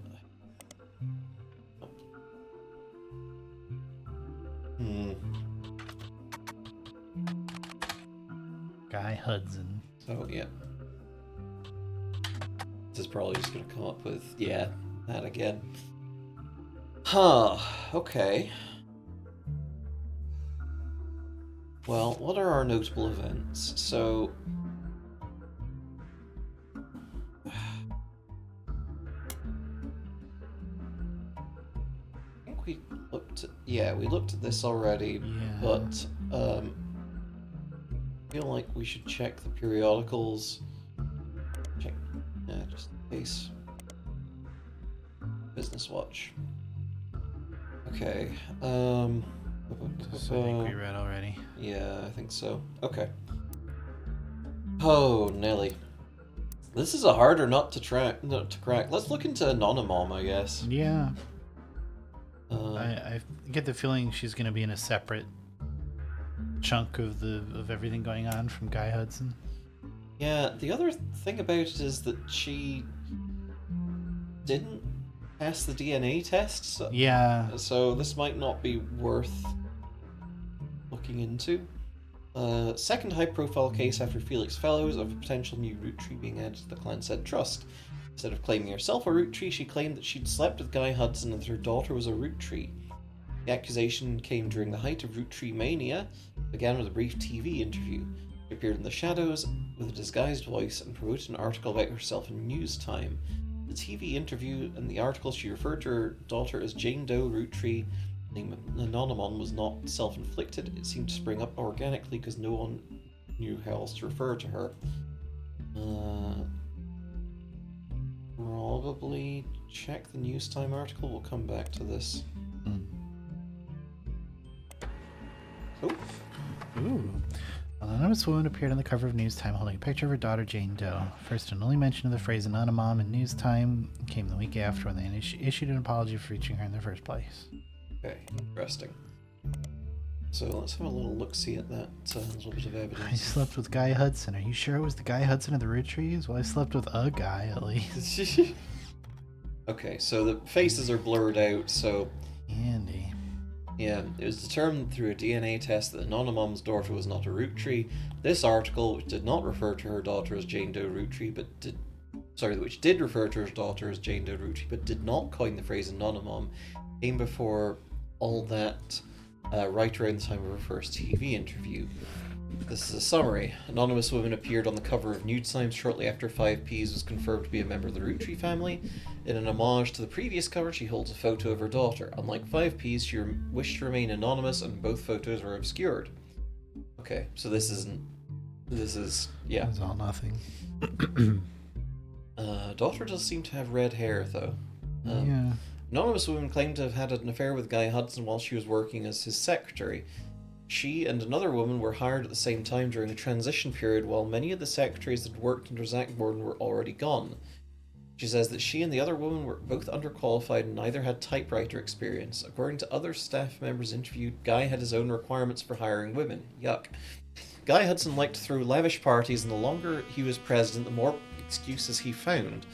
The anonymous woman posits that these parties mostly seem to be an excuse to have after-parties at Guy's home, featuring much more alcohol and other substances. She claims she slept with him at one of these after-parties. She confronted Guy when she found out that she was pregnant. Guy didn't seem fazed, and they came to an arrangement. He paid her a significant amount of hush money on a recurring basis under the table. She used it to move away and start a new life with her daughter. When Guy died, the money stopped coming, and she assumed things had run their course. Went back to work at the department store and hoped that nobody would ever look too closely at how she paid for her house. She told everyone that her daughter's father walked out one day and never came back. She claimed that after seeing the fantastic article in News Time, she realised that she wasn't the only one this happened to. While she never worked at the Roottrees company at the same time as 5P's mother Joanna, their stories seemed eerily similar, and she knew Felix was telling the truth right away. The article presented no tangible evidence of the anonymous woman's time at Roottrees, and all of the payments are allegedly made in cash. However, using details that she provided to News Time, the reporters were able to reach out to the other woman hired at the same time, who also remained anonymous. They successfully fact-checked the timeline of both women and confirmed the existence of the infamous after-parties. 5P's case was strengthened, and the news story was subsequently published.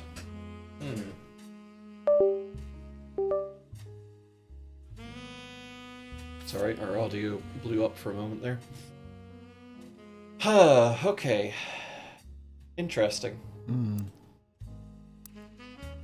Maybe more to do with corroborating other things. Yeah. So, Sam Marsden publicly supported Anonymon. Due to some parts of the story she found particularly credible. With the momentum from Sam's endorsement, Anonymon went on a media blitz. Ultimately, this backfired. As more details came out, people became skeptical of her story due to the extreme similarity of 5P's. Her accusation even included many of the same details as his mother's story. This included her job, the secretary, in the time period, the late 70s. Okay, so we might be able to infer some more things about 5P's mom based off of this story. After fumbling the 5P's story so publicly, the Roottrees were more prepared to handle all Clan Z Trust-related cases. Within a week, a DNA test proved that Anonymon's daughter could not be related to the Roottrees. This was announced at a joint press conference with lawyers representing both Anonymon and the Roottrees. Each party ensured their respective clients provided accurate samples immediately after the negative results. Accurate samples, full stop. Immediately after the negative results were released, many of those who had already been skeptical felt vindicated. Others who had built up hope that the history could repeat itself after 5P's felt duped. Many people suspected the whole affair had been a hoax to gain fame and money. Many demanded that Anonymon be held accountable, and some people even began to attempt to track down her true identity. Okay, there might be some kind of conspiracy board we can find. Yeah. With people trying to dox this poor woman. The Roottrees company felt pressured to put out a second statement to try to curb some of the backlash, even going so far as to say, though it was scientifically proven that Jane Doe Roottree is not a Roottree, this doesn't mean that her mother and Guy Hudson were not involved in an affair. She had every right to make her claim, as it has been verified that her stories about Guy Hudson were not exaggerations. Please leave their family alone. Many people claim this high-profile anticlimax and public backlash was the beginning of the end for Roottreemania, since much of the fun was the shared fascination about secret Roottrees. Others think that, just like any fad, it ran its course naturally. Regardless, this was the final notable event related to the release of 6 pieces, and things soon went back to normal. Jane Doe Roottree had already been eliminated as a potential new Roottree by the company's lawyers, who are the ones verifying your work. Anonymon's affair does not appear on your updated tree. Okay, good to know. Cool. Well... Shit. Would that it were so easy. It's just lists all the answers. Yeah. Okay. Right. Roottreemania immediately followed the announcement that the rapper going by 5Ps was actually a root tree. Collectively, popular culture seemed to focus on the Roottrie family and 5Ps for a few weeks before everything felt oversaturated and society moved on. Because of the 5Ps saga, an underlying through line to how pop culture treated Roottreemania was an excuse for everyday people to claim they were also root trees. Daytime talk shows had I'm a Secret Root Tree episodes, late night hosts and guests made jokes about the other lost members of the family. There was a widely shared website where you could fill in your own name to find out if you were a secret root tree. When you submitted your name, it simply said no with an image of Clark Rafferty LaRue giving you the finger. Roottreemania lasted only a few weeks, just long enough for 6 Pieces to re-enter the charts and to trigger new printings of other Roottree-related media. This included Lauren's diaries, VHS releases of Gwynn's old movies, as well as countless other unauthorized biographies, which mostly seemed to attempt to capitalize on the Roottree sisters, Carl and Brenda. These re-releases were too late to successfully capitalize on or extend the craze. As a result, most of them are failures, and countless novelty shirts that had variations of I'm a Secret Root Tree became immediately unfashionable, though some people still wear them ironically. Okay. I wonder. It was... Yeah. Okay. Chris Rafferty's Prodigy site seems to have been discovered by the masses. Gone are the art pictures of his cousins. Instead, it's a list of questions that people kept emailing him. The most relevant ones are the following. Are you the son of Clark Rafferty? Yes, but I didn't grow up with him. I remember him from when I was a little kid, but I moved away with my mom when I was very young. When we left Pennsylvania, we moved back home to Virginia. We lived there with Pete, my stepdad. My dad and I spoke a few times when I found his phone number on a check he sent us in the mail when I was 15. He was happy to hear from me, and now he calls me once a month and came to visit me at college. He tells me about things I don't remember and people like Guy Hudson and Ernie Madsen. My dad and I get along, but obviously we aren't very close. Did you ever meet the Roottrees? I used to know the Roottrees, but never the sisters. I was in the office sometimes when I was a kid, and I definitely met Guy Hudson before he died, but I don't remember. My memory is weird. It's hard to know what I actually remember and what I only think I do because I have pictures. For example, I have a photo from when I was 5 in the office with my dad, and Guy was there. I made myself sick by eating chocolate, and some woman who I don't know cleaned my face. I don't know if my memories of that come from the picture or not. The photo has been added to evidence. Okay. Useful. How do you have proof of Ernie Madsen's heart condition? I knew Ernie had a heart problem because my dad told me on one of our phone calls. I asked him about the poison because I saw it on the Roottrie Curse website. He emailed some old stuff including the proof, but even with the proof, the website, he didn't take it down. He spelled fiance wrong. I'm not good at spelling or writing. I'm good at painting and other art. I'm going to school to learn how to edit movies. I want to make cartoons someday. Lulu is much better at spelling. Hell yeah, buddy. Okay, so we got a little something something out of that. And the little something something is this. Okay. Ooh, that tattoo thing is going to be important. Wait, on her hand. Oh yeah, look at that. Ooh. So kind of a hippie flower. Huh. Okay. So it's still eating the chocolate. Yeah, he's powering through it. Chris Rafferty did not know who the woman in the photo was. This is Chris Rafferty, his dad, and Guy Hudson. That'd be Guy over there, I assume. Yeah. That'd be his dad. So let's fill out those photos at the very least. Mm-hmm. That explains why. Explains where those came from. Yep.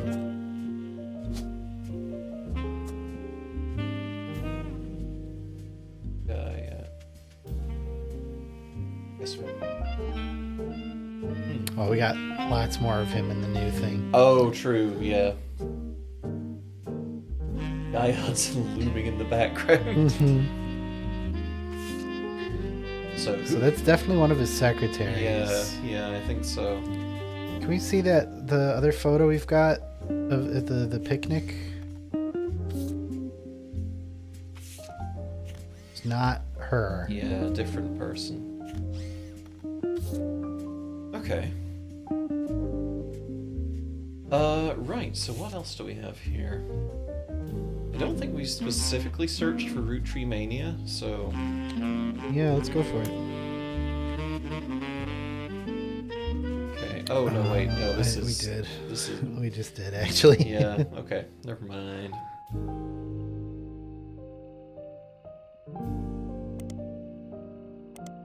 Shot. I wonder... Okay, what was Lauren's diaries? So it was between the wars or something like that? Yeah. I guess we still have, yeah, archived evidence. Yeah, okay. So a life between wars, and then there was the updated revisiting the diary. I don't know if there'd be updated versions of all that. No, probably not. It'd probably just be a republication.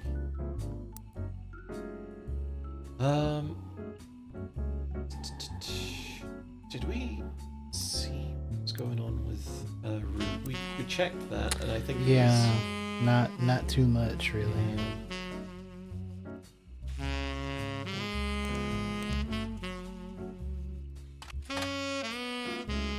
Yeah, so we've seen this one. Yeah. Seems unrelated to your search. Brenda White.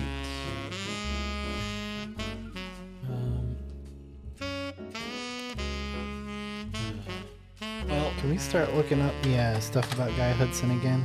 yeah, so News Time has got that. Let's check PT. We've got this Toy again. Fish.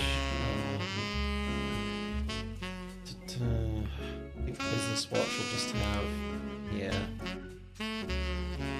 same deal.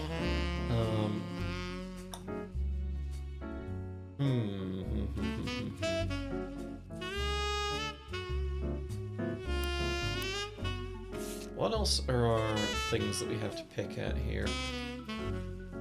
Apparently we only have one little bit of evidence that we can find from this lot here. So, well, we haven't checked up the Clansaid Trust, I think. True. Yeah, this seems new. Clansaid Trust is the Roottrees Company's unusual legal arrangement and the motivation for most of their major financial decisions. As a recap, the entire family earns inheritance directly from the profits of the candy company, as well as their sister clothing company, Root, with the period. This means that nearly every Roottree can potentially have a say in the company's high-level operations. Historically, this has caused family to be slow to approve of any major expenditures that could significantly dig into the profits. After the release of 6 pieces by Sam Madsen, the Clansaid Trust came under heavy scrutiny. Sam, her children, and her grandchildren should have all been covered under the trust according to the wording revealed during the internal family conflict between Ron and Robbie. It seems that those who wrote the trust, Clancy Edward and, at the direction of Elias, purposely deceived the rest of the family about the exact details of how it worked in an attempt to keep Sam and her father, Edward Clancy, his own twin brother, in comparative poverty. Because the rest of the family made money hand over fist, they had very little motivation to question their understanding. Sam's book revealed this to the public, did not go over well. Clark Rafferty LaRue took over the company, and his most celebrated move was his first official one. He ensured Sam's family would get their share. To help facilitate this, the inheritance aspect of the trust is now under the control of a third party, Ruby Legal Enterprises. This ensures that the financial motivations of Roottree family members will now not interfere with the investigations into potential new Roottrees. According to Clark's letter, however, some family members are still doing their best to slow the investigation by refusing to answer questions. Okay. So close to locking some of these in. Yeah.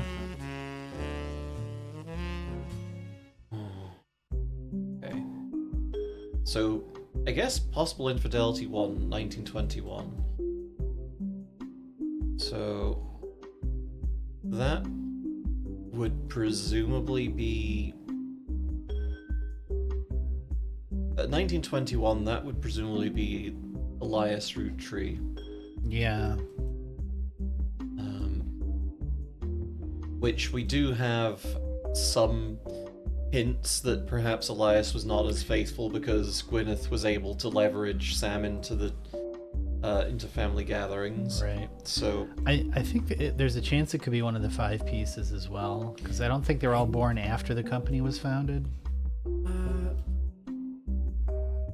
guess we don't really have a birth date for everyone, but like I think we do for some, but they're hidden deep by now. yeah, like we can probably figure it out because okay, let's look at our evidence because we should be able to track back from okay. The 5 pieces add 1924. So that at that point all of the 5 pieces were born. Yeah. We have the 5 pieces photo somewhere in here. 35. Okay. And in this one, Miracle is quite young still, but everyone else is fairly well grown. If we look at... It feels like it's probably going to be Elias. Yeah. Okay, so this is 1928. We know that Miracle was born 14 years after the other Roottrees. Right. Ergo... 14 years after the other 5 pieces. Right. So, therefore, the last non-miracle would have been 1914. 1914, yeah. So it's probably Elias. Yeah, because the timeline doesn't quite add up for that.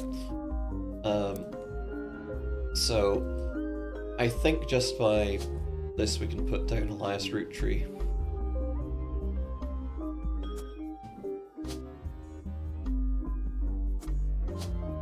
Have an archive photo. Okay, well, let's get to searching. Elias Roottree. Here we go. Oh, this is new. Elias and Gwyneth were never really celebrities, but the general public's perception of them as classic faces associated with the Roottreemania company has always been in somewhat high regards. This was Elias's intention as a family man with his family brand. Since 6 pieces, the candy company has placed much less of an emphasis on Elias as a historical brand-connected figure. There have also been those who have argued that it was his right to decide how to split his inheritance and that he did nothing wrong. This has led to some heated television exchanges and countless op-eds. The first Anderson Maple Farm only used to be a popular tourist attraction during the summer months when it had special tours. However, it has since seen an explosion of off-season business as some religious and political groups have decided to visit to show support for Elias and Gwyneth's traditional values and financial rights. Barf, barf, barf, barf, barf. This rise in support was in turn followed by pickets from gay rights activists when some particularly inflammatory organizations made their pilgrimages. Amongst all this conflict, the farm has since shut down, seemingly indefinitely. The website says check back later, but has no date listed. Quotes from Bess Williams' book appear to have been taken down. Okay, Bess Williams. An author born in the late 1800s, she lived just outside of Miami and died tragically young in a major hurricane that struck the area in 1926. She has a minor history with the Roottrees. Her only notable book, Family Man, is widely considered a blatant propaganda about Elias Roottree. It had been all but forgotten until recently when it was re-released during the height of Roottreemania. There's a site dedicated to hurricane statistics that also mentions her. The Boca Dora Library, not far from where she lived, was partially destroyed in the hurricane. When they rebuilt, they named it the The library was expanded again in 1950 and then closed in 1963 when multiple larger libraries opened in the surrounding area. Either made or redundant. Hey, Jam. Hello. Why Okay. do we have this? That's weird. Because Bess Williams is who he had an affair with. Oh my god, you're fucking right! You're fucking right! Holy shit! Your brain! You find multiple libraries in the area. According to the website for the library system in Miami, the building where it once sat is now the Miami Print Museum. Searching for the Miami Print Museum, you come across their website. It states their hours and a list of exhibits. The building is very small, admission is free. They only have room for a few different displays. One of the exhibits is their courtyard, which includes a fountain as well as a statue of an unknown author. The picture has been added to your evidence. Another is a printing press that was used by the Miami Sunday, now defunct weekly newspaper. The last is the original print of Cuba by Cubans, an art book. Okay, wow, there's a few things to look at. Miami Sunday. No records you can find online or in your periodical search. It emerged from the Lord periodical named Miami Mercury Sunday. Sunday, which folded after only a year. Miami Mercury Sunday was a newspaper that lasted only a year.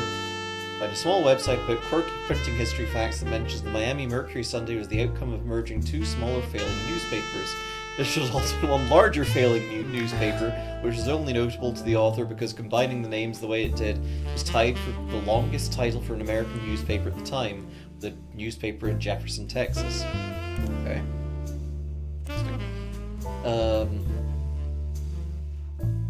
Cuba by Cubans. Paintings of Cuba released in '63, credited to Marcia Orban. At first glance, it doesn't seem related to your research in any way. Credited to Gardenia Van Ban. Come on.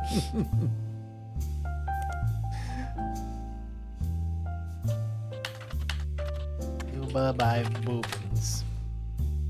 On second glance, it still doesn't seem related to your We're research. being anyway. thorough. Stop being mean to us. Okay, video game, you're very funny. Okay, let's look up Family Man. Bess Williams.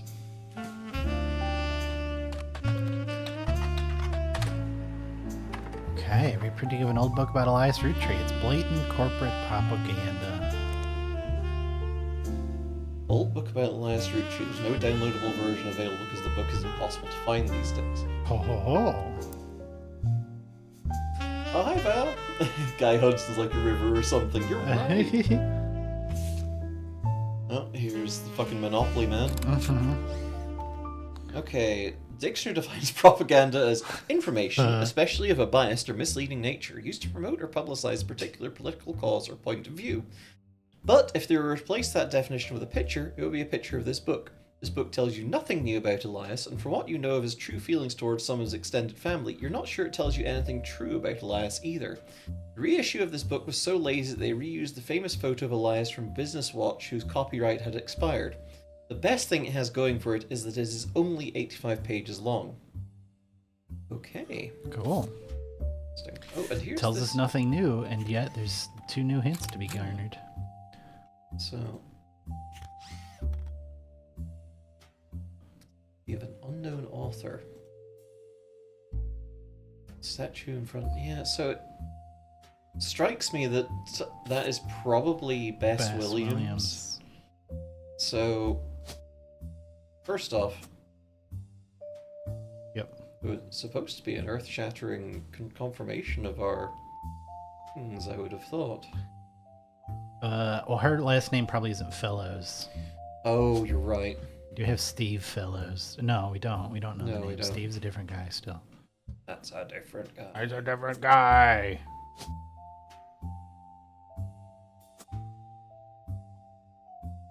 Okay. We gotta find like an employment registrar or something Yeah. under guy. Let's just like swing for the fences with this one here. Yeah, let's This swing for the moon. was, Bess Williams. Okay.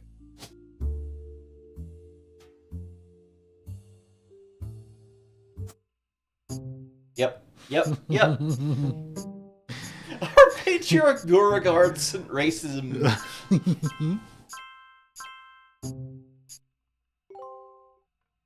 Oh my god. Okay. Awesome. And who have we here? Oh, hi Has Clark Sam. reached out to you? Well, let me give you a short history lesson about the last few months of my life. Okay. 3 Okay. different people contacted me, claiming that somewhere in their history, they might be Roottrees. You have identified this filthy little child. You're a dirty First, little that young chocolate man, boy, aren't you? Rather. I ignored that one. He seemed dubious. But then I saw the news. Grandma, you came from a pung. I felt terrible. So I began helping the others. Because my doubts with Felix were so misfounded, I ended up putting too much faith in the second person that approached me. I went to the media prematurely. I admit my mistake there. But the third person who contacted me also had a credible case. Before I could help, the company got to them somehow. The fact that the family silenced them doesn't seem to fill me with hope when it comes to Clark's intentions. But you're making progress based on the leads he gave you. It's really hard for me to get a read on him. I'll let you handle it. Thanks. I've sent Okay, you he the said he case could be I've an been ally. working on, and some company records I managed to track down. Ooh, juicy. Thank you. The The records employment are register I quite was dense, talking about. but hopefully they're useful. Good luck. Alrighty. You know what? We've not looked up Riot Girl. That's true. Let's enter that Riot Earl into our web browser. 3 R's. Quite a few websites about the Riot Girl subgenre of punk. It apparently got started in Olympia, Washington, when a few women got together to discuss sexism in the local scene, and it's ballooned out from there. Of course, you knew this already. After all, you have a poster on your wall. You know, that's true. You might have some periodicals. I don't think we do. But there might be some. Where? In periodicals. Oh. In like yeah, Music Monthly. Or T-Blast! Man, fuck off. It's not like a band, it's like a genre. Yeah, I guess so. Okay. So, what do we have here? Right. Bunch of old duffers hanging around some microphones. An orange. And it's 5:08. Holy shit. Okay, this photo was given to you by Sam Madsen, a woman named Regina Clementine. I wonder which one that could be. Came to her and claimed that her husband has confessed he thinks he's a Roottree. The details of this case can be found in your evidence. Stuart is the older boy wearing a vest. The woman in the photo is Mary Beth Clementine, a singer who may have had an affair with Miracle Roottree. Juicy. Okay. Oh, juicy like a clementine. Uh-huh. Okay, the email from Regina Clementine. From 6 pieces at prodigy.us to genealogy genie at prodigy.us. This is all the information I have about Regina Clementine née Salazar from New Orleans, Louisiana, and her husband Stuart Clementine. She wrote me about a month ago. Apparently the Roottrees lawyers went after her since then. By the time I received her letter and called her, she told me she couldn't cooperate anymore. Her husband, who was a police officer and never knew his father, told her he thought he might be a Roottrie, but he's estranged from his family and didn't want to pursue it because he had no proof. She wrote to me behind his back. Normally I wouldn't be so sure, but she had some pretty credible facts. Some of it I've been able to confirm. Stuart's mother was named Mary Beth Clementine. She was pretty well known in the 30s to 50s, a singer who went on tour with a lot of churches. You can look her up online. She's a pretty big proponent of adoption. I know for a fact that she came to Butter Country a few times. I remember her from when I was a kid. And Regina said that Stuart told her that they always seem to spend a lot of time at the Miracle Church. She sent me a photo to prove she's who she says he is. She is. I've attached it to the email. Okay. Exciting. Please consider saving a tree and not printing this email. Oops. Oops. The way I fucking screamed when I found out it was Miracle who had an affair. I'm not surprised. I'm not fucking surprised. Yeah. Okay, what have we got here? Oh my. Okay, this is quite a bit. We can dig into that later. I want to dig into Regina Clementina. Probably Regina Salazar. Isn't née their Maiden name? yeah? Yeah. Oh, Mary Beth Clementine was the well-known one. So Stuart's mother was Mary Beth Clementine. Okay, that's who we need to be searching for. My bad. A singer most popular in the years between 42 and 59. She traveled around the country performing at churches. Her repertoire was a mix of religious and popular songs, and although she recorded a few records, they seem lost to time. The only one you find mentioned was a cover of He's Got the Whole World in His Hands, released under the label New Edison. One of the many... one thing Mary Beth was known for was her adoptions. She's listed on many sites that mention adoption and the history of adoption. She adopted 2 children in the late 40s, Stuart and Mark. She also spoke as an advocate for the benefits of adoption in front of the United States Congress in 49, who were convening to debate and discuss the then recent first adoption of an African-American child to a white family in the United States. She was specifically there to detail her experience going through the system to adopt Stuart. Her other son was adopted later, and according to a single line on one adoption site, under unusual circumstances. In 1959, it surfaced that Mary Beth had been twice divorced, both times to her manager Sterling. This ended her career with the religious audience she had been catering to, and while she performed occasionally since then, she mostly faded into obscurity. Passed away in 94 at the age of 76 of a stroke. Okay, let's check out New Edison. Okay. Wow. Okay. A small record label based in Los Angeles that existed for a few years in the 40s. It raced to release cover records of songs that were gaining popularity. According to a website about the history of recorded sound, it was named after its founder Sterling Edison, who was her agent. Her agent and manager, doubles band. Yeah. Okay. His biggest claim to fame is being sued by the estate of Thomas Edison in Edison Records versus Edsel. You'll find a few references to New Edison and Mary Beth Clementine on sites about old records. One collector says that the Holy Grail is a re-release of the Old Rugged Cross, and says that the first edition was originally published before she legally changed her name. Another site claims that the police to be called New Edison Records after its owner Sterling Edison got into physical altercation in public, leading to a divorce. There are no cited sources or evidence, and the site's content seems user-submitted. There's an email address at the bottom and the phrase, "Send me your stories about old Hollywood and I'll add them to the page." Exciting. So,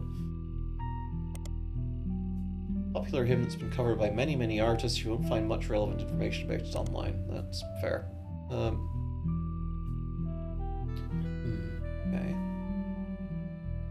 Well, is this anything? Edison Records was one of the first record labels named after Thomas Edison. History of the company seems very unimportant, except for potentially a lawsuit that filed in 49, Edison Records versus Edsel. Website about lawsuits mentions this as a fun case because the name of the lawsuit was actually the biggest problem for the person being sued. A record producer who called himself Edison was immediately outed as not actually being named Edison. Edsel was a German last name, and at the time of the founding of the company, the US was at war with Germany. The company's founder immediately settled to try to get the case to go away, but the damage was done. Okay.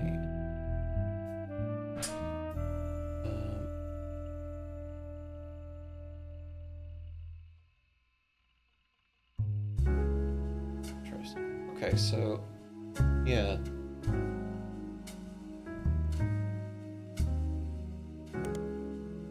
Yeah, so that would be New Edison would be run by someone Edsel, so yeah.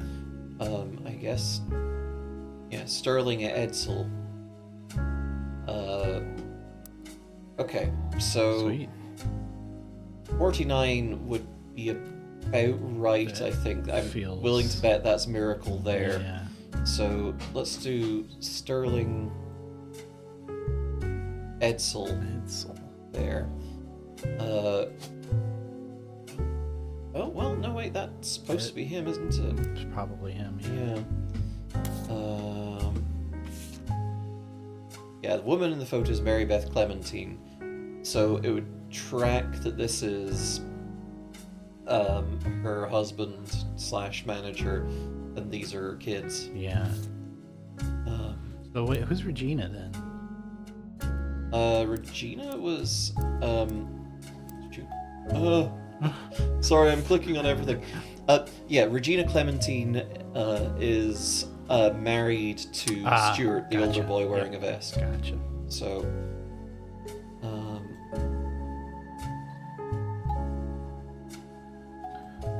Fill a fair bit of that out. yeah.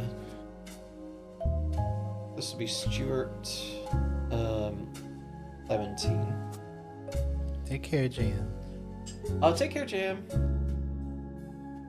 And this was... Did we have a name for the younger lad? Squimbo. Okay, so we didn't have a name for the younger lad. Gumgis. We had something from Mary Beth Clementine, I think. Yeah, Stuart and Mark. So... Mark Clementine. So... That's our younger lad. That's our older lad. And then we have... Regina. Yeah. Beat Bump. I need to stop just clicking on everything. Sorry. Salazar. Yeah, Regina Salazar.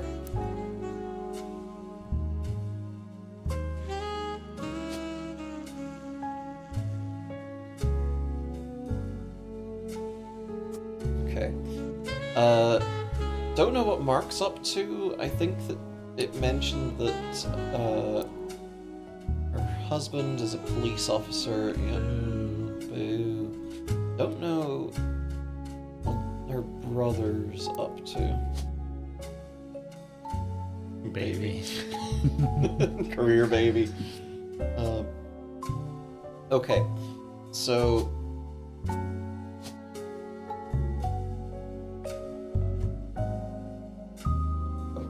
Roottrees miracle. And what did we put down as an occupation? Preacher, I think. Yeah.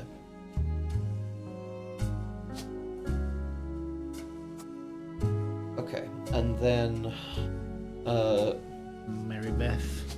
yeah, she was a singer. I don't know what she was doing later in life. Sounds like she kept singing. Yeah. Just became unimportant. I guess musician then. And this would be her.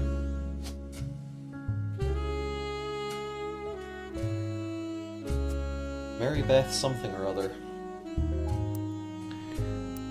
I think it would be Mary Beth Clementine, because the husband's last name isn't Clementine. I guess that's true, but they want maiden names on these usually, so... I think that is her maiden name. She got a divorce and took Clementine back. Oh, maybe... The other thing It's coming is from that, somewhere. Yeah, true. The other thing is that there was, let's see... What was it? It was, New Edison? Yeah. References to New Edison, Mary Beth Clementine on sites about old records. Holy Grail is a re-release of The Old Rugged Cross. Says that the first edition was originally published before she legally changed her name. So... I want to search periodicals, because I think that she's probably going to show up in Butter Country. Yeah. Okay. Played religious hymns at the Miracle Congregation's church. Mentioned 2 times. The first visit from 49 was significantly more substantial. Miracle Congregation welcomes Mary Beth Clementine with open arms. Article mentions the church leader was moved when he heard Mary Beth's recording of one of his favorite hymns, His Eye is on the Sparrow, and reached out to her personally. His Eye is on the Sparrow holds a very special meaning to me. As you know, I've had a difficult upbringing, and it's no secret that my own eyes have always been a source of struggle. The song is about overcoming sadness and hardship through Jesus. If God can find a way to watch over every sparrow, he can certainly watch over those made in his image. My family's fortune does me no good as a man of the Lord. It's much better spent spreading his word, and I felt a kinship with Mary Beth ever since I heard her voice. When I learned her personal story, I knew I had to help her in whatever way I could. The Bible is full of adoptions, from Moses to Esther. Spending your life taking care of those helpless to help themselves is incredibly noble. She and her son are welcome to stay in our guest home. The second visit was a few years later in 53. The article mentions that her first visit was a massive success, and at the insistence of Miracle's congregation, she's returned for an encore performance. Also mentions the unusual circumstances of her second son's adoption have prevented her from touring recently, but doesn't clarify. You know, that's a good point. The unusual circumstances, I assume, is that she was pregnant. Is her actual son that she's adopting to make it look like she's not. But allegedly, Stuart is an adopted child. Yeah. So it's interesting that he would be showing up in the family tree. I mean, it could be that they had a relationship prior to this, also. Yeah. Okay. Eye on the Sparrow. Singer realizes they should not feel discouraged or disparaged, as God is watching over every creature. God can watch and love something as small as a sparrow. The singer knows that God is also there to watch over them. What if sparrows are just God's special interest? Do you ever think of that? Okay, I wonder... so Modern Music Monthly... I don't know how far back this would go, but... Okay. Mary Beth Clementine was reviewed and advertised many times in Modern Music Monthly, but the most popular recording was the release of her cover of He's Got the Whole World in His Hands. And it was released under the label New Edison. MMM had a very positive review of her cover, and the writer complimented her voice and the tone of her guitar. The review had nothing to say about Mary Beth herself, so it's not much use to your investigation. There's some other Mary Beth Clementine releases that appeared over the years. The Old Rugged Cross, the only other song that was advertised but not reviewed. Aha! It was Aha. first reviewed by the magazine. It listed the artist as Mary Beth Quaker. Quaker. There we go. That's the detail we were searching for. Yeah. Hey. Don't know what these kids are up to. The rest of the world is just a room for sparrows to exist in it. Exactly. The rest of the world is just his little model train set that he's set up so it's got some verisimilitude. Mark has some additional photos, so I wonder if we might find something here.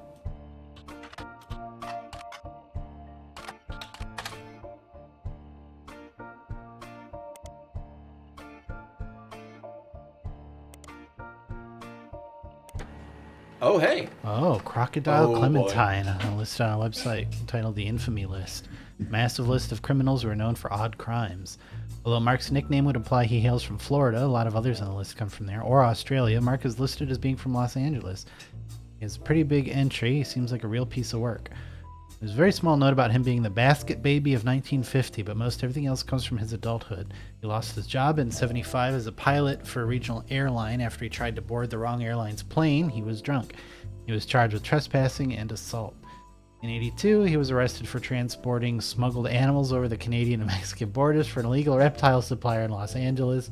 He was apparently quite successful for the first 4 years, but was caught when he had to make an emergency landing in Portland after he was bitten on the foot by a crocodile, hence the nickname.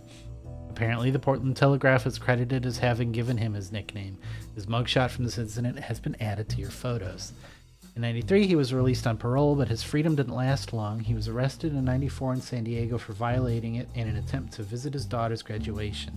He famously punched the principal, a man named Billy Sims. This incident received national press and is how you're going to find out his kids' names. Billy Sims is interesting. Now, is criminal an occupation? No. Smuggler? Smuggler? Pilot, I guess. Yeah, pilot, I guess. Well done. We're the best to ever do it. Mm-hmm. Snuggler.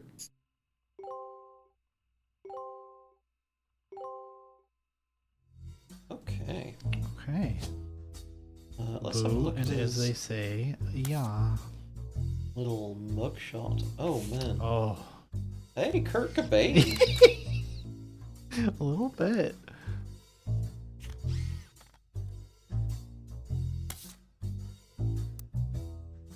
Kurt Cobain. Kurt Cobain, bit by Crocodile Cobain. Oh. Okay. So, Basket Baby of 1950. A few sites about true stories focused on and around religion mention that in 1950 a gospel singer named Mary once found herself dealing with a real-life baby Moses situation. Apparently, she was a rather prominent supporter of the concept of adoption, and someone decided to test how much. They left the baby on her doorstep in a basket. According to the sites, she adopted him without question and raised him as her own son. Although it wasn't national news, in many circles he became known as the Basket Baby and even went on tour with her as he grew up. None of the website states who the woman or baby were, likely to prevent people from looking into either of the people too closely. From context, you know that it's Mary Beth Clementine, who would later be shunned to her personal life, and her son Mark, who would later be known as Crocodile Clementine. Yeah. Yeah. Yeah, that Yeah. Tumblr fake story. Mm-hmm. And everybody clapped. Jesus. I can't find Jesus. Jesus isn't relevant. Wow, political. Opa Roottrees style. hang on. There we go. Billy Sims, I feel like, is the name of an actual guy. Like a famous, like a singer or something, right? Who's Billy Sims? I don't know. Like, the name rings a bell for some reason. I can't think why. Billy Sims is the principal of Sandstone Canyon High School, who had his 15 minutes of fame in '94 when he was punched by Crocodile Clementine in a graduation ceremony. Pretty much every news organization from Trustworthy... man, hang on, I'm going to take a sip. Trustworthy tabloids seem to have their own take on the altercation. It wasn't the punch that captured the nation's attention, however. Instead, it was Billy Sims' matter-of-fact response to the threat and his comments afterwards, as heard in a now-famous audio clip from someone who was recording the ceremony. Billy saw Mark hop onto the graduation stage and said, "Sir, you'll want to sit down or we'll have a problem." At that point, Crocodile reportedly sucker-punched him in the face. Billy, apparently only slightly dazed, said, "Alright, sir, I guess we'll have a problem." That's awesome, dude. Clementine tried to throw another punch, but Sims anticipated it and performed a maneuver that spectators described as a wrestling move mixed with a backward somersault, which immediately brought both men to the floor, with Sims straddling Clementine, keeping him neutralized. Hold on, everyone, I'm going to perform a maneuver! As security arrived, the recording captured someone asking, "How did you do that?" And Sims' response was famously, "Trust me, I'm as surprised as anyone." Pretty cool. Dudes rock, yeah. Not much information about it. It's mentioned a lot in articles about the Billy Sims incident. Okay. Excuse me. No. San Diego doesn't exist. San Diego's gone. Fuck. Okay, right.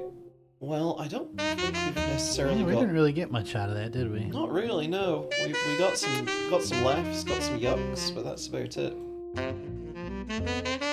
Jesus, guy. No wonder he had no good ideas. He was too busy doing fucking everything and fucking everything. Yeah. Well... We've got Joanne Robertson. Who was that again? David's dad. Pee-Pee's dad. What's his name? 5 P's. Do we know that her name was Robertson? Yeah. From what evidence? From the half of a frame where we saw the something about the big pile of confidential stuff. Was my eyes were laser focused. Oh, okay, fair enough. I was like, that's what I wanted. You know what? Fair enough. Okay.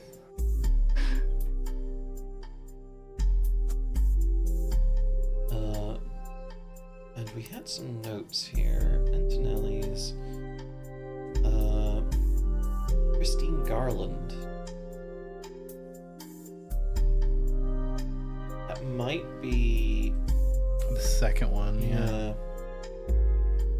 Yeah, because this was like 78-ish.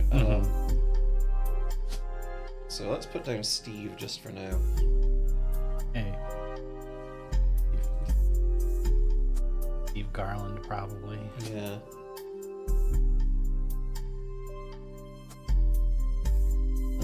Oh, and we can... Well... Oh, she would be... in the farm? She delivered produce from her farm. Oh, this is Zach's presidency, so... Guy Hudson... Dean Farrow.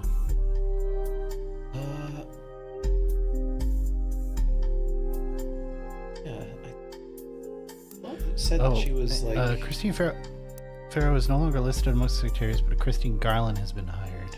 Oh, there we go. So that's, yeah, Christine Farrow becomes Christine Garland. Yeah. Old guy shocks crowd by bodying young and in perfect wrestlings. Okay.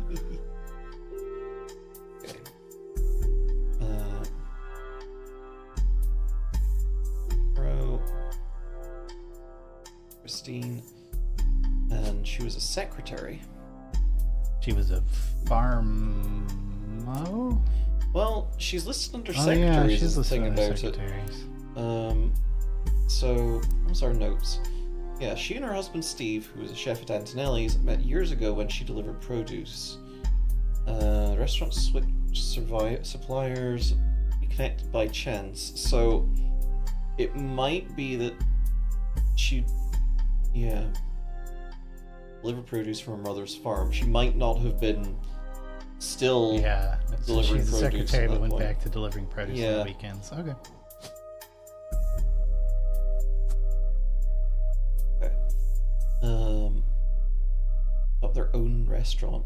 I wonder if we might find something about Christine Farrow online. Maybe.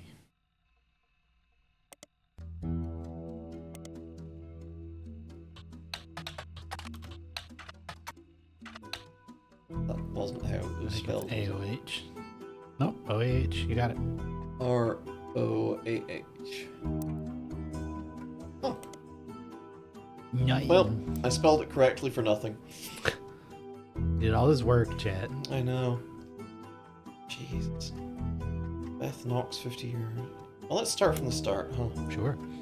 Partial staff records to cross-reference by Sam Manson. These records are based on old tax mailing information, only detail the employees that worked directly for Roottrees or in the corporate office. Many laborers on their farms and factories are not listed. You're not sure how helpful it'll be, except for cross-referencing Guy's secretaries and visits overseas. Better searching people just because they're listed in these books will likely be very time-consuming and a waste of it. Fair enough. Okay. Rosenberg, there's a bunch of secretaries. Farm and manufacturing really jumps out there. No Elizabeth major- Farrow. Oh yeah, Elizabeth There's her Farrow. mom. That would be a mom, yeah. Oh yeah, from her mom's farm. So that tracks. tracks. She would be doing that as a kid. Okay. 77, it was announced that Zach would be retiring and Guy would be taking over at the start of 78. Held a retirement party in November before spending the final month working on the transition. Oh, congrats. During night 76 and 77, the following changes took place. Guy Hudson replaced Ernie. Patrick Decker was hired. Eli C. Roottree is no longer employed by Roottree. Ernie Madsen is listed under product management. Christine Farrow hired. Joanna Robertson no longer listed among the secretaries, but Joanna Fellows has been added to the list. Fellows and Knox are no longer employed by Roottree. That tracks because they left after like a couple of weeks. Yep. Rod Miller no longer employed by Roottrees. Gwyneth Masden was hired. Beth Knox 50-year work anniversary bonus $50,000. God damn.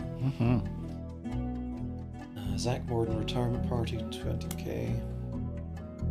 Okay, in 78, Guy Hudson took over. In a particularly volatile period in the company's staffing, many travel expenses were listed, and Guy began trying to develop new 5-piece flavors. Following changes were recorded. Guy Hudson replaces Zachariah Morden. Ed Roottree, Elizabeth Cravensworth, and Lloyd Carpenter are no longer employed by Roottree. Raffertoons is now listed as office staff. Albert Cross and Fred Cross are no longer employed by Roottree. Christine Garland is no longer working for Roottree. Beatrice Watts and Corrine Schwartz were hired. Juliet McKellen and Doris May is no longer employed. Lisa Lewis and Valerie Ewing were hired. Thomas Green, Michael Crane, Elizabeth Farrow, and Jack Keating are no longer employed. Emily Seinfeld and Sam Cattrall are hired. Robert Logan is no longer employed. William Sams was hired. Susan Ford was hired under a special category that only existed for 1 year as an interpreter. Okay, so she wicked affair happened with, right? Probably, yeah. Oh god, presidential office refurbishment, 5 pieces flavor development, caviar, Edward Roottree retirement party, Christmas tree bash, New Year's ball, travel expenses, Australia, China, France, Brazil. Jesus Christ. 5 pieces flavor development, butterscotch. 4th of July spectacular, New Year's ball. Okay, so he was throwing mad parties. Nothing I want more than caviar maple candy. Oh. Volatility continued. Many new employees didn't tend to stick out long. Okay, these names are not going to be too relevant. Well, they probably are going to be relevant, but we don't have the context for them just yet, so... no longer employed, hired. Garrett, Seinfeld, no longer employed, but Emily Barnes is now listed. Asden no longer listed. Cattrall now listed. Susan Ford no longer works as the interpreter. Was Susan Ford moved to a different department. Oh, Susan Ford has moved to office staff. Okay. Strawberry. Chiqua? Chiqua? I don't know what that is. Me neither. 4th of Ellie Spectacular. Jesus. Ganondorf Dove I donation. saw it too. Okay, what is this? Ganondorf School for the Deaf, formerly Ganondorf Dove, is located about an hour from where the Roottrees offices used to be in Butter Country, but it serves much of that part of Pennsylvania and nearby Ohio. Oh, Chiqua is a Chinese watermelon. Okay, interesting. According to their website, it was formerly named Ganondorf Dove because Ganondorf was the last name of the founder, and Dove is the Danish word for deaf.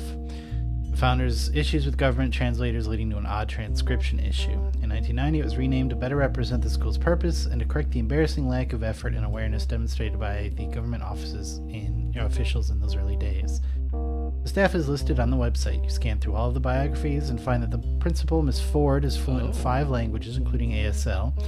She's been working at the school for over 15 years. Ms. Ford's bio also mentions she's not deaf herself, but rather learned sign language to communicate with the deaf. It mentions she was responsible for securing funding for the Hudson Wing. Okay.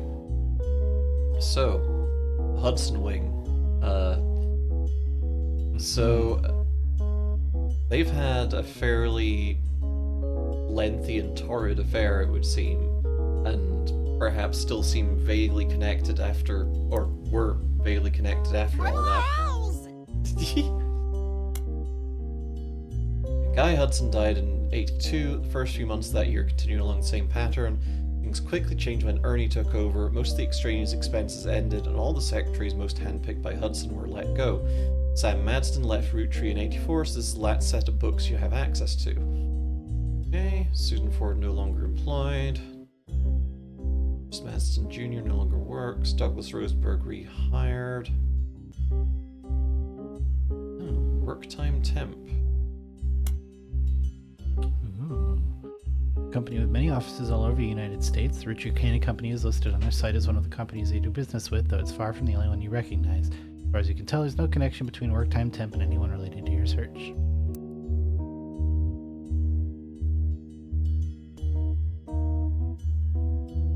Five pieces, flavor development, sugar plum, cancelled after 5 months. Strawberry, cancelled after 5 months. Oh man, okay, yeah. Red Gleason. Root clothing reimbursement, Carl Roottree. Okay.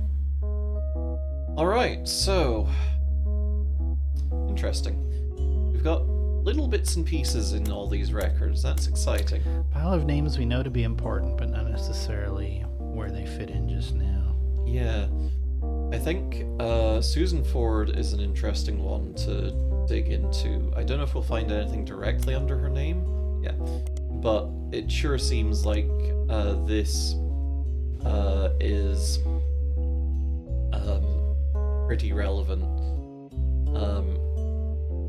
So we would need to figure out roughly where her whole thing would... Well, actually, that's the thought. If it's in Butler County, it might come up in the periodicals. Yep. So, she's Susan Ford, so she's also listed as Ms. Ford, so we can assume that she's not married to anyone else, which would put her right put here. Her right there. Good call.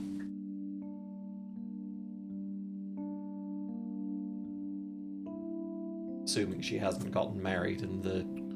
Well, then again, she's listed as Ms. Ford on a contemporary website, so... Yeah. Teacher, right? Principal? Yeah, principal. There we go. Okay. At some point, she had a kid. Okay. So, let's see. Let's look in our periodicals here. So... And we're gonna get a picture. Really? I thought for sure. Okay, maybe the School for the Deaf will come up. Yeah. So, search for both this and the more contemporary name. Okay. School School for the Deaf near Butler, regularly listed in articles of the local yes, schools. we've been expecting you. Nairi! Hi, Nairi. Hello! Hi, everybody. Welcome in. Hello. I hope y'all are having a good one. All roads lead to fire. That's scary. I don't know about that. And I'll stop driving. You know, if all roads lead to fire, stop driving. That's sleet wisdom for you. Thank you, a natural 20. Oh, you're still doing Like a Dragon. Hell yeah. I hope y'all had a good time with that. Well, welcome in, Raiders. We're a girl stream team. I'm Jax. And I'm not. And that's my beautiful wife, Sleet. Yeah. We're a couple of trans girls doing all sorts of stuff. We're in our puzzle pervert arc lately, so we're doing all kinds of stuff. Lately, though, it's The Roottrees Are Dead, which is a very exciting genealogical puzzle game where we've got to figure out the family tree of this dynasty of people across the ages and try to figure out, okay, who's whose kid, who's cheating on who's doing what. It's very fun. I highly recommend it. It's itching our brains just right. We're doing this and Blueprints this week. I kind of, in my hubris, thought, well, we'll probably be able to wrap this one up in one stream, but just in case. Yeah. Like, this is looking like a 2-streamer for sure. Yeah, absolutely. So yeah, we'll be doing this again on Thursday, and then Blueprints Friday, I think. Anyway, where were we with this? Okay, yeah. Yeah, endless list of snow cancellations, extracurricular activities, weekend events began over 70 years ago, stretched until last mentioned 1990. Amongst the avalanche of useless information, you almost miraculously discover one useful article.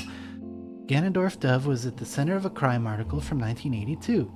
It seems that someone defaced the school and vehicles outside of the brand new Hudson wing of the school. There were multiple broken windows, and one of the teacher's cars was painted with profanities and accusations of infidelity.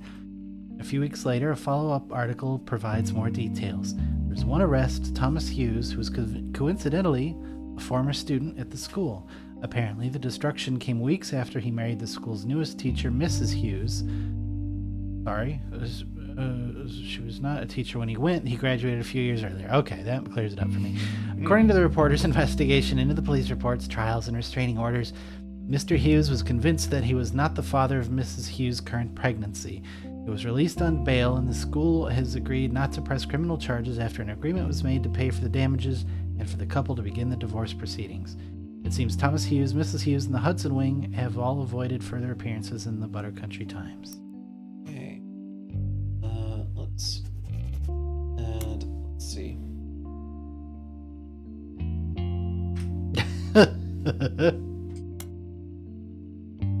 That's kind of bad. And they would love to know that they were called that in your notebook. Yeah.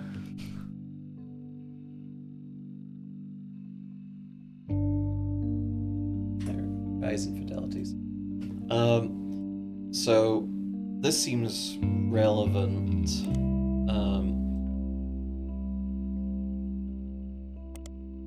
Thomas Hughes, who's coincidentally, do we have a Thomas on the board?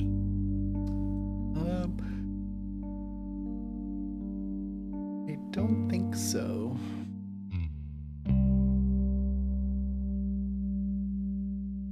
Seem like okay. So entirely possible that.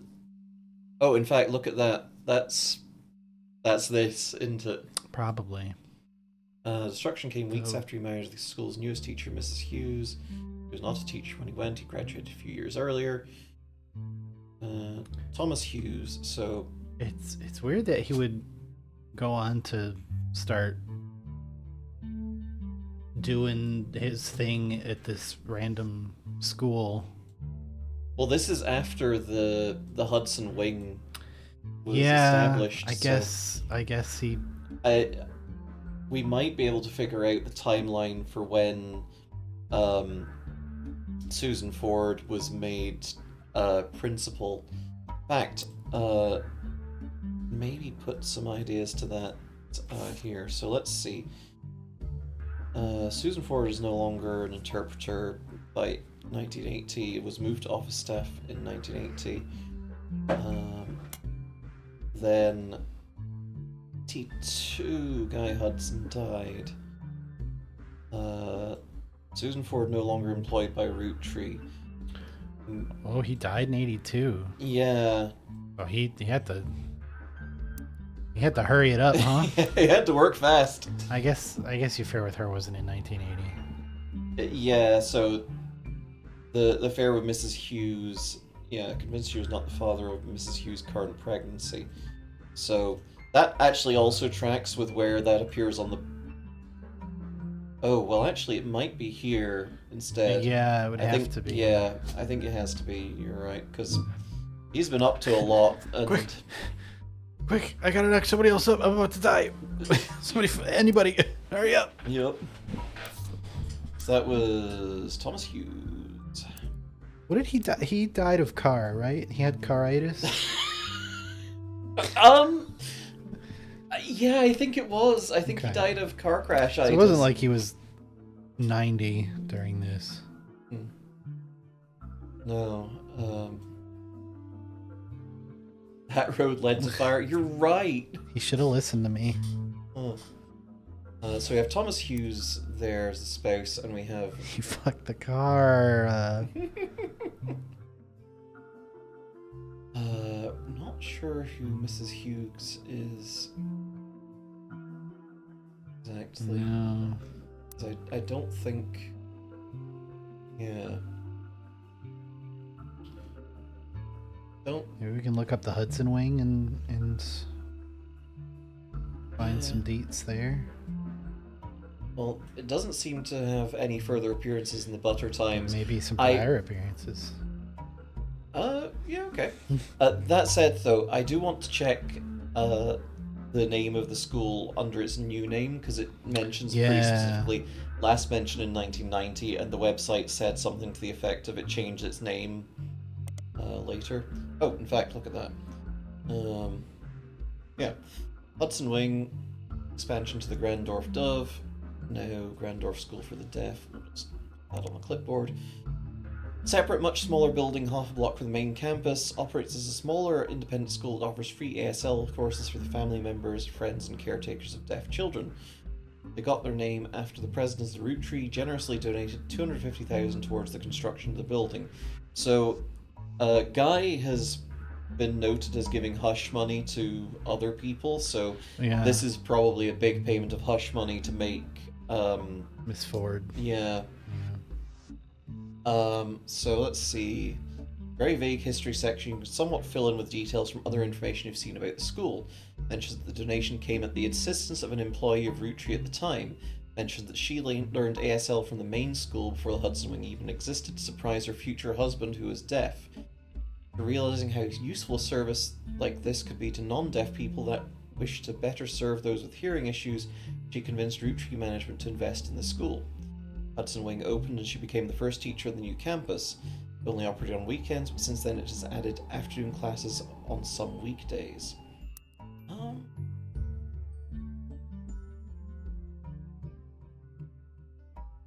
Unsure if that person's... So, I guess it wouldn't have been Susan Ford, it would have been Miss Hughes.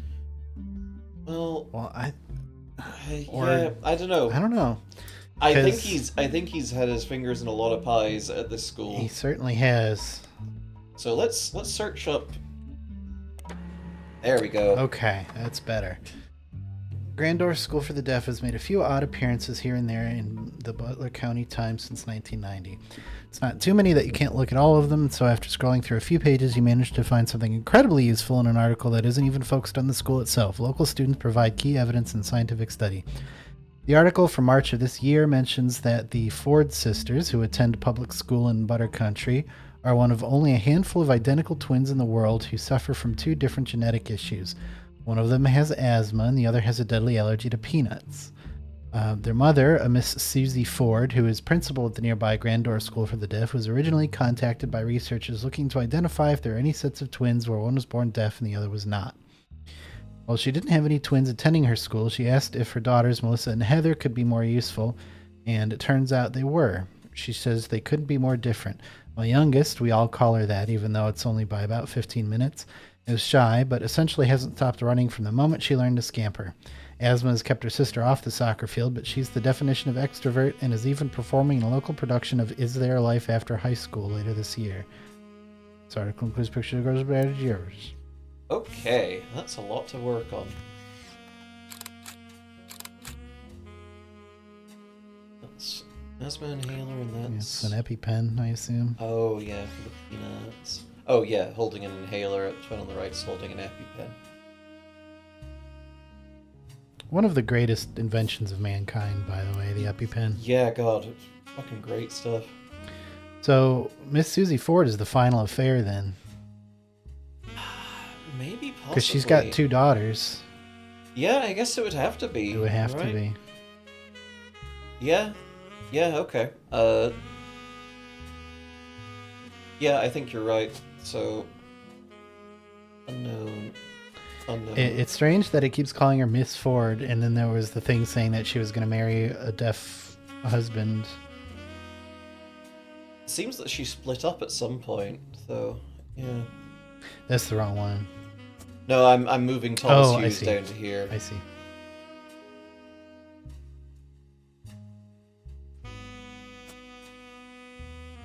Okay.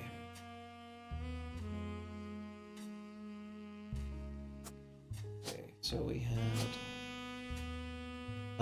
okay, so it was what? My youngest hasn't stopped running since the moment she learned to scamper, so it'd be the one on the right. Yeah. Okay. Looks like that. Okay.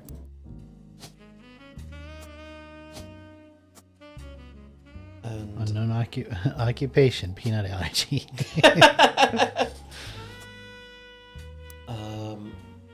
this was when exactly? This was March of this 99. year. So they're students still. Yep.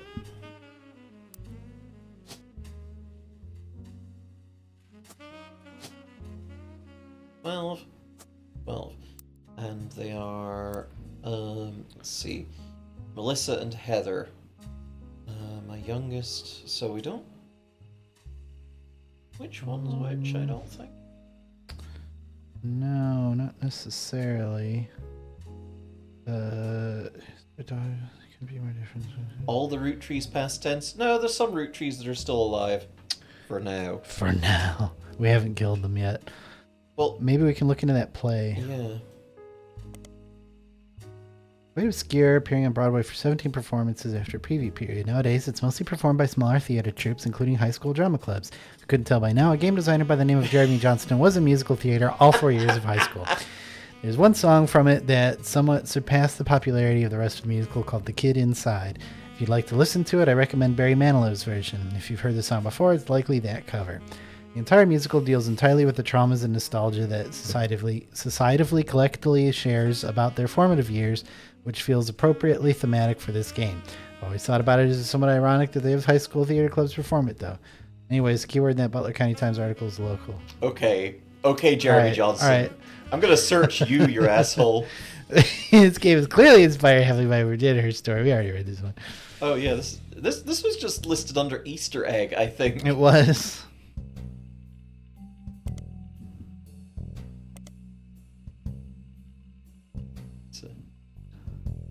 Yummy.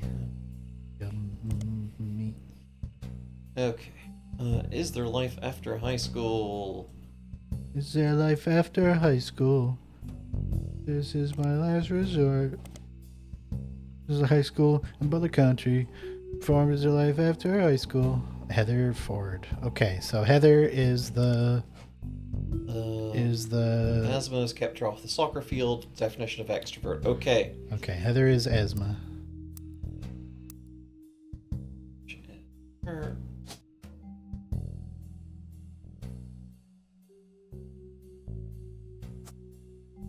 And the other one for my asthma Ford. No.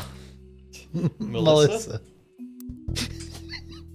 My asthma Ford. I got asthma and Melissa confused. Yeah, you sure did. I'm sorry.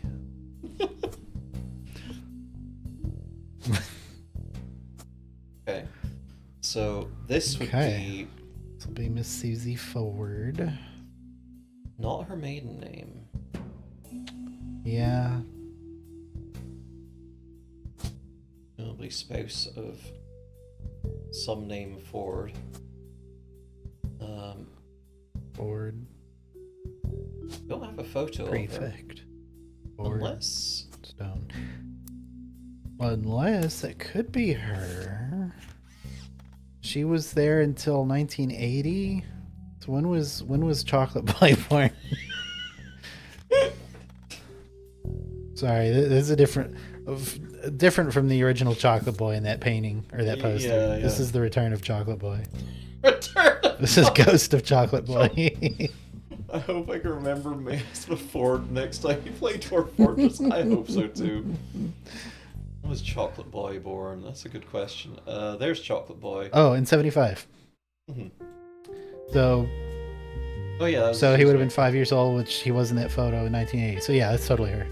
It's a million %. 20%. 40%. Yep. Well, it said he was 5 years old in that picture, which would place that picture in 1980, where she was working in the office. So it's 10 quadrillion points. Yeah. Okay. Yeah, I'm willing to go for that. And also, we can figure out her maiden name by checking the. That's true. The records. So let's see. Where does she crop up?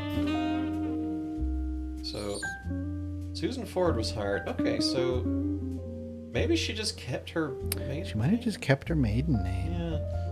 79 she was hired, so she would have still been, yeah, she'd been an office staff in the 80s, so that tracks fully.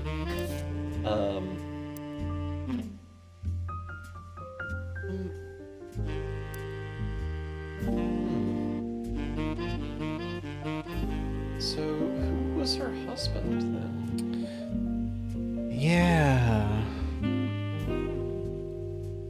Where's his? That's what you can't. This is the one that was talking about her hubs and.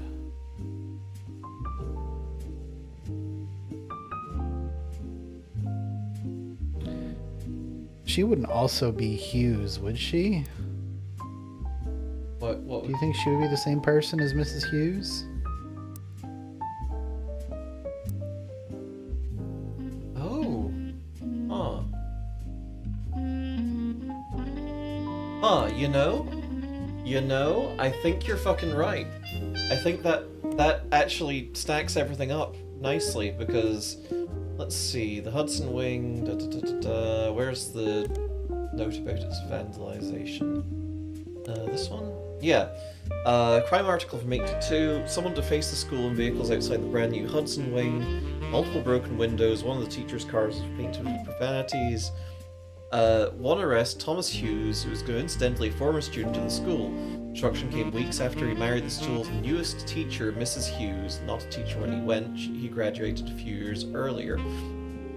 She would have... yeah. I don't know when she started, but she would have left in 79.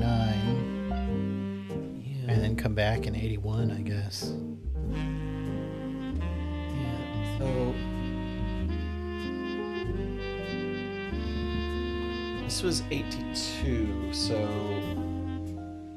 Yeah, let's go for it. Let's assume that those are the same person, because they're in high school in 99, so 82 makes sense for the, I think, time-wise. It would make them, what, 15, 16? Yeah.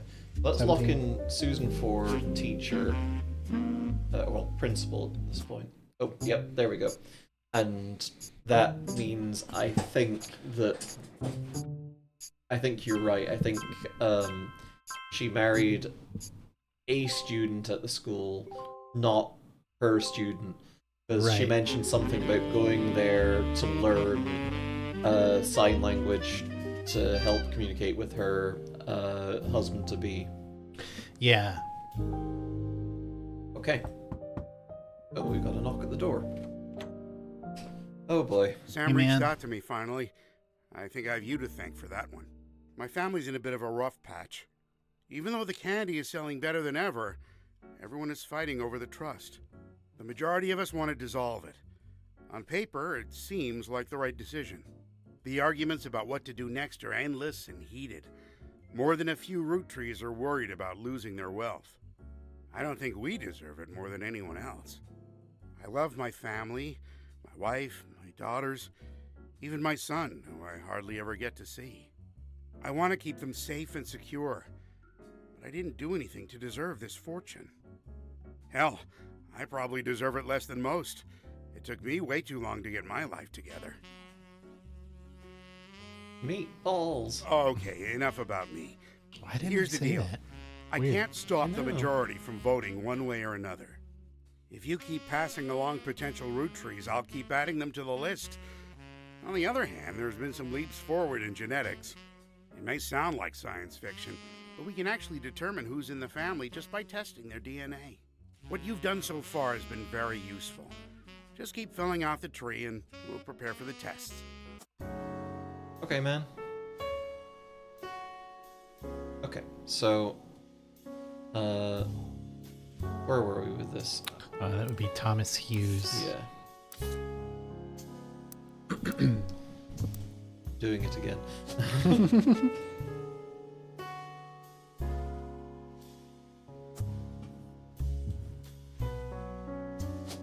Okay. There we go. I think that is a lot neater as well, because that Yeah. means that we're not dealing with two goddamn cases in the same thing. This random school. Okay, we're doing pretty good.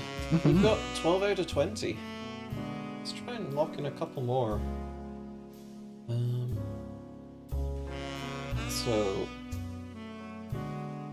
and that's going to be a hard one. But Christine Farrow over here, Stephen Garland, which we locked in already, even though we haven't locked in her. So, okay, this is also not... Yeah. So, what other affairs has our boy been up to?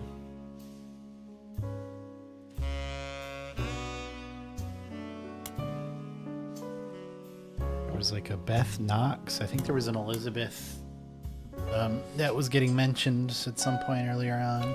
Oh, true. Yeah, where was Elizabeth at?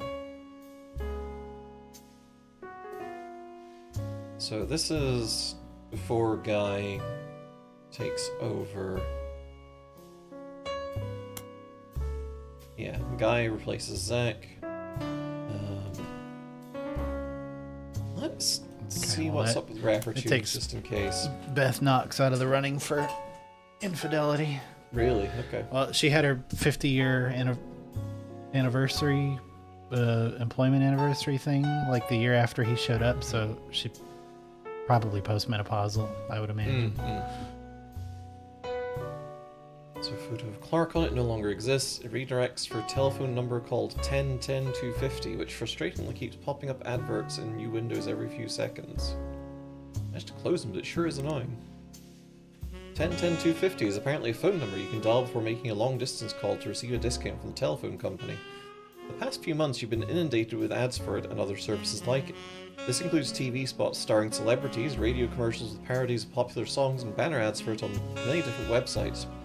It doesn't seem relevant to your search. The Raffertunes domain was likely purchased by a third party when the license expired. Okay, yay. Okay. So, Joanna Robertson and someone fellows.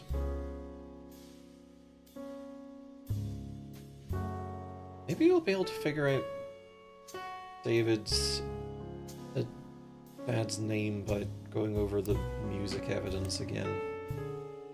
Sure. Let's see, Felix Fellows.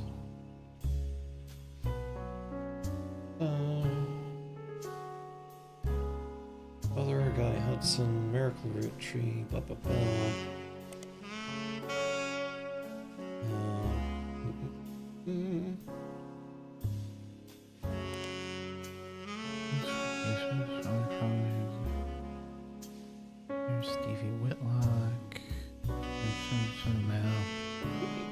Jump Stevie? I don't think we did. Oh, yeah, we did. That was the sandwich lawyer. Oh, yeah.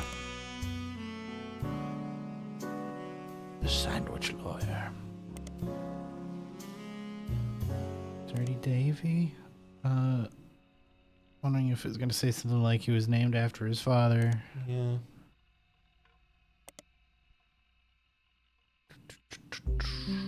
No.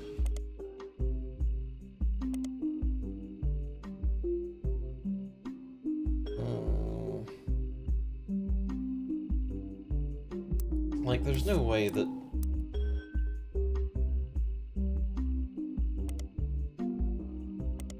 Oh, well. G-Blast! Well, he hasn't done any interviews with the magazine. They've listed him amongst the hunky hotties for the past 2 months with small bios that tell you various facts about him. With his real name, David, his birthday, February 1977, got that one right, his star sign Aquarius, where he grew up, foster care in Portland. Later, the editor claims it's not possible that he was born in 77, as he claimed in a song called 17 magazine that he turned 17 in 92. Editor responds with a statement that they've reached out to his agent to ask about the song and were told it wasn't performed by 5Ps and they shouldn't print rumors. Okay, so this is going to be performed by Dirty Davy, I guarantee it. 17 Magazine's the title of an unreleased and uncontroversial song by Dirty Davy. There's mentions of it on a few sites claiming it was on the first release of his first mixtape but was removed. No audio or visual evidence of it existing. There are independent accounts from people who have claimed to have heard it, and they do generally line up. According to their recollection, it was about many different loosely connected occurrences of the number 17, mostly violent. Intro states it was written on Davy's 17th birthday, involved a fictional but glorified series of murders at a fashion show for a teenage magazine with a similar name to the song title. The person doing the violence was apparently trying to beat Dahmer's high score, due to major acts of gun violence in schools earlier this year and subsequent backlash against violent music and video games. It's generally considered in very poor taste to bring up. Most of the people I enjoy mentioning online are either trolls trying to shock people or come from the morbidly curious corners of the internet. Okay. I'm crying. He's telling me something about his dad. Yeah, right. You bitch. What do I care about this? Maybe his dad was Jeffrey Dahmer? Okay. Worth a shot. Well, maybe first periodicals.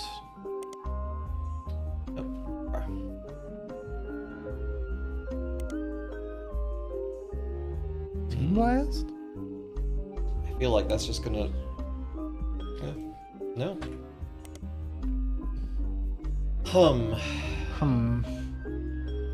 Is there anything else that we can... Well, let's go back to our evidence. What have we got? We've still got something in our notable events here. Yeah. Sam Manson's book about Elias Roottrees. Carl had been replaced. Nice Roottrees companies.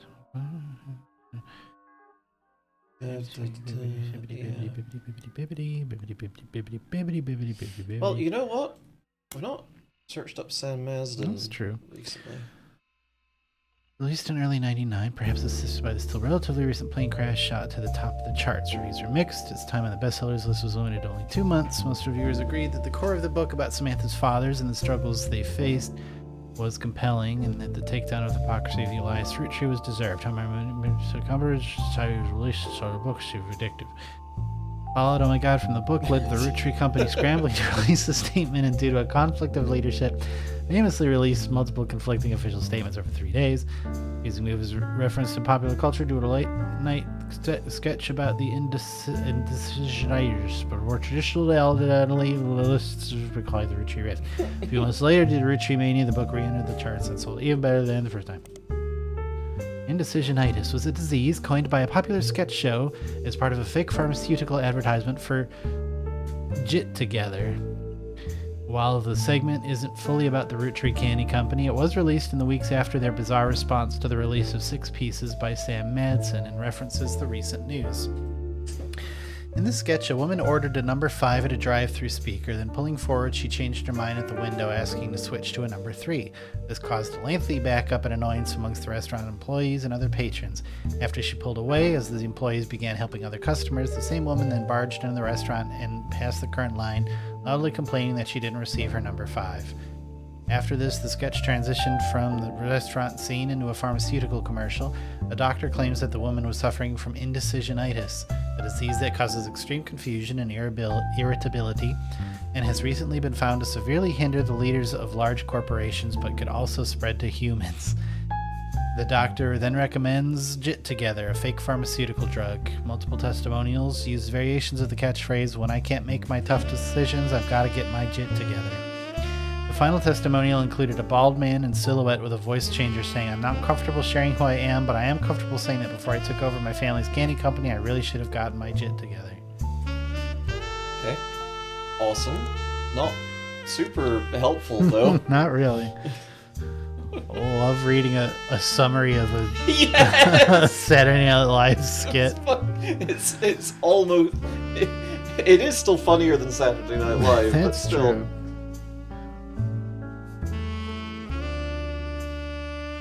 Have we searched up Roottreemania? Surely we have. Yeah. Yeah. The Pee-Pee Saga. I feel like it might be a good point to wrap up for the night, honestly. Yeah. I'm really hungry. We got a ways to go before our next big lock-in, so I think we would be really pushing it if we try to get there. And it looks like we're getting there. This is a good place. Hell yeah. Mealtime. Mealtime. Head pats. Okay. Well, thanks y'all for hanging out. We really appreciate it. We are going to be back on Thursday with some more The Roottrees Are Dead. The conclusion question mark? The of conclusion Roottrees question mark? Perhaps question mark? Who knows? Question where mark. it turns out that we're Roottrees? We might be Roottrees all along. They We might be don't know. Roottrees. We're going to find someone to raid into, I think.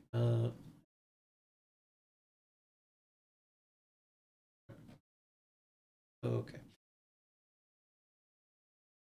I was being happy pinged. You're not in Val's Discord and you don't have the happy ping rule. You're missing out. You get pinged at all times of day about all sorts of stuff. Everyone happy pinging. Wow. Okay, let's raid into Calm Swords. Happy ping as usual. Keep missing out on shit. That's fair. What is our raid phrase today?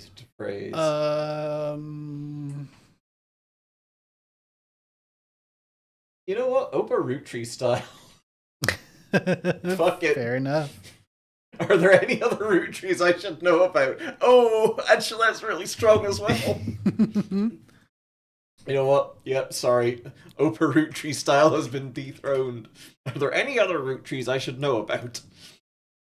Thanks y'all for hanging out. We will see you on Thursday, 7 p.m. Pacific, for more of The Roottrees Are Dead. We'll see you then. Goodbye. Mwah.